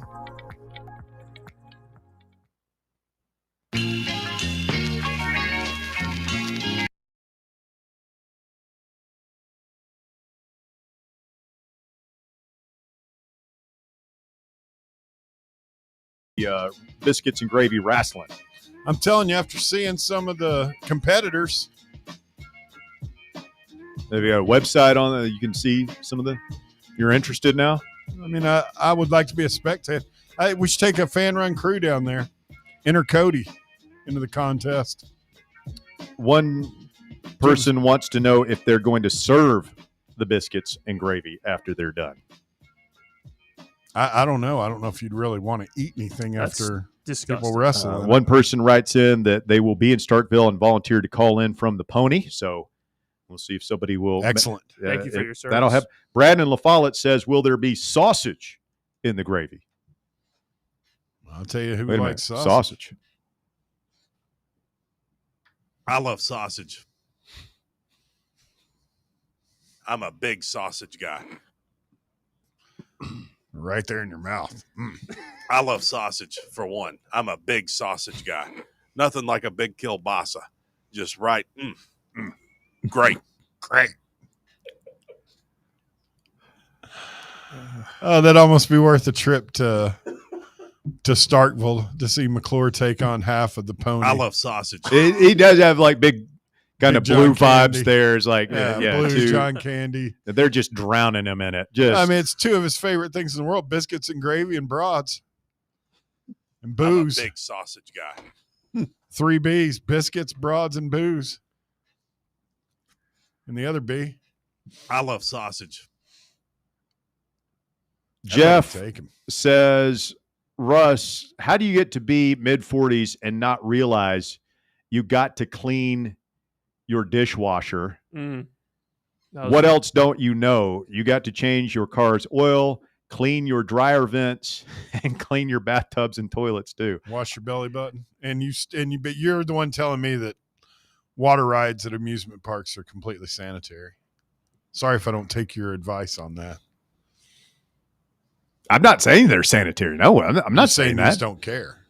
I'm saying don't drink the water, dumbass. Like what do you Whoa, just don't whoa, how much Little different? aggressive. How much different is that than just hopping in the lake Yeah. when you're out Majorly boating? different. I think the lake is probably Well, number one, dirtier. the lake has, I mean, it just depends on which lake. I mean, I'm not going down by the water treatment facility on campus and swimming around. I grew up swimming in the Tennessee River all the time, more than a mouthful downriver from that. I mean, it's whatever, man. It's gross. Like, Okay, Tom Sawyer. You swam on the river for real? yes, all the time. We lived near it growing up. We'd go down there and swim off the docks. We were on boats all the time out Fort Loudon Lake. I've been on Fort Loudon. There's just parts of it I wouldn't, mainly around campus. It's pretty nasty down there. I mean, we all remember the big Bruce Pearl pictorial spread his first year here from in Sports Illustrated when he said, "We work hard, we play hard," and then he's eating a hot Krispy Kreme donut, washing it down with a Bud Light, and doing gainers off the side of his boat right there in front of the Neyland Stadium. Well, people did the Red Bull. I don't know if it was this year, had some deal set up where you run up the pole and grab the flag. And, it's like a thing at the fair where you climb the grease pole to get the money. My boy, Doug Schock, a.k.a. Danger Boy Doug, back in his radio days, they did a stunt with him down at Calhoun's where they covered him in peanut butter and lowered him into the river over by Calhoun's where all those big mouth carp are. They lowered him in. That's horrible. They just descend on him like piranhas. Oh my God. Hey, by the way, somebody on the text box wrote in from the 423 and said, let new guy know it's actually Tyrod per him when at Virginia Tech. What did he say? He said Tyrod. I'm pretty sure he came out and said Tyrod. Yeah, like but I a mean, he's couple one of years these ago. people. He's one of these people that you see this from time. People say, well, you guys have been saying my name wrong for 15 years. Like JG? Yeah, it's like you're just telling us now. Vescovy. Vescovy. He should just change it to Vescovi. Vescovi sounded so much better, and he played better when he was Vescovi. When he switched to Vescovi, he wasn't as good. Now wait, you said JG. Did he have a name change? Well, people were calling him Garantano, and he said it's actually Garantano. Okay. That was a big thing, like going into his last year. I didn't realize that. I was too busy complaining about him. we were Hotel Garantano. Yeah. Like the Hotel California. What Tony B had to give called him Gitmo, Club Get Me Chicken to Gitmo with him. He's doing some good stuff though on his film breakdowns. I will say that. The JG image rehab is pretty remarkable. Like for a guy that took so much crap from fans, and I maintain, like, you put him in the Fulmer era, or especially in this era, like you give him to Josh Heupel. There's a guy, like, you don't have a cup of coffee with the Arizona Cardinals if you can't play. I'm sorry, you just don't. I mean, you gonna tell me you put him in this system, I think he would be lighting it up. You don't think Cut could have gotten him straightened up when he was kind of showing his rear end his freshman year? And well, it's just like, you know, what system are you in, and are you surrounded by good players? And he wasn't. So we'll be at Barley's tomorrow down in the Old City. Come on out and see us. Have a frosty beverage, maybe a delicious pizza. Barley's Tap Room and Pizzeria tomorrow, 3 to 6, right here on Fan Run Radio. Anybody else watching the Charlie Sheen doc on Netflix? I almost started last night. I may watch it tonight. Shout out to Houston Fancher over there at NC State women's team. He sent me a clip of they have the very, and I went back and I started watching this. It's a 2-parter. Each episode's like an hour and a half, and the first 10 minutes they have the "I was banging 7-gram rocks" clip that we have used for like 10 years on this show. I was banging 7-gram rocks. It's a pretty big rock, I would imagine. I watched the trailer last night, and just hearing Sean Penn talk about him was great. They have all these big names. Yeah. It's Emilio, and his dad would not participate. They declined. He asked him to, and they wouldn't do it. So I think there's still a feeling of like people who are really close to him of, we're not going to enable you in any way. We're not participating in your entertainment career, like anything that talks about your partying and all that. Because I think he says he's been sober like 7 years or something like that, or maybe not quite that long, but he's doing well. But a guy like that is always one bad night away from going completely haywire. I've seen Martin Sheen. I think he wasn't going to do anything to glorify that lifestyle. His statement. I mean, he went after it hard. Like Martin did most too. people would be dead. But if you wrestled in biscuits and gravy, that's another story altogether. Absolutely. More on that tomorrow. Thank you, Bob. Thank you, Bear. Thank you, Walker. We'll do it live from Barley's right here on Fan Run Radio tomorrow, 3 to 6. The Drive. Got a flat tire? Strange noise under the hood? Don't stress. Roll into Matlock Tire and Auto Service. From oil changes and brake repairs to brand new tires, Matlock's certified techs do it all. Fast, friendly, and fair priced, Matlock is the home of the price match guarantee. Bring in any competitor's ad, and Matlock will match the exact same tire for the exact same price. Matlock Tire and Auto Service. 5 locations in East Tennessee. Visit MatlockTireService.com to find the location nearest you and schedule your appointment. Are you tired of spending hours on laundry and ironing? Let Crown Cleaners handle your dry cleaning so you can handle your business. Our expert team can take care of your clothes, removing stains and wrinkles like they were never there. Whether it's your best suit or everyday attire, we handle it all at Crown Cleaners. Say goodbye to laundry stress and hello to extra free time. Crown Cleaners, Big Orange Country's imperial dry cleaning service since the 1960s. Online at crowncleaners.com. North Knox Siding and Windows is a complete exterior home improvement company that can help you with all your home exterior needs. If your home needs new siding, windows, doors, gutters, handrails, a deck, or a new roof, then give my friends at North Knox Siding and Windows a call at 865-689-0505. You can also visit their showroom at 5618 North Broadway. Locally owned and operated and proudly serving all of Knoxville and the surrounding areas, North Knox Siding and Windows. Online at northknoxsidingandwindows.com. Barley's has live music on weekends, general team trivia on Wednesday nights at 8 p.m., and now live sports trivia courtesy of the Knoxville Trivia Guys every Thursday night upstairs. The game starts at 7 p.m. and is free to play for everyone, so head on down to the Old City and show off your sports knowledge and win gift cards to Barley's.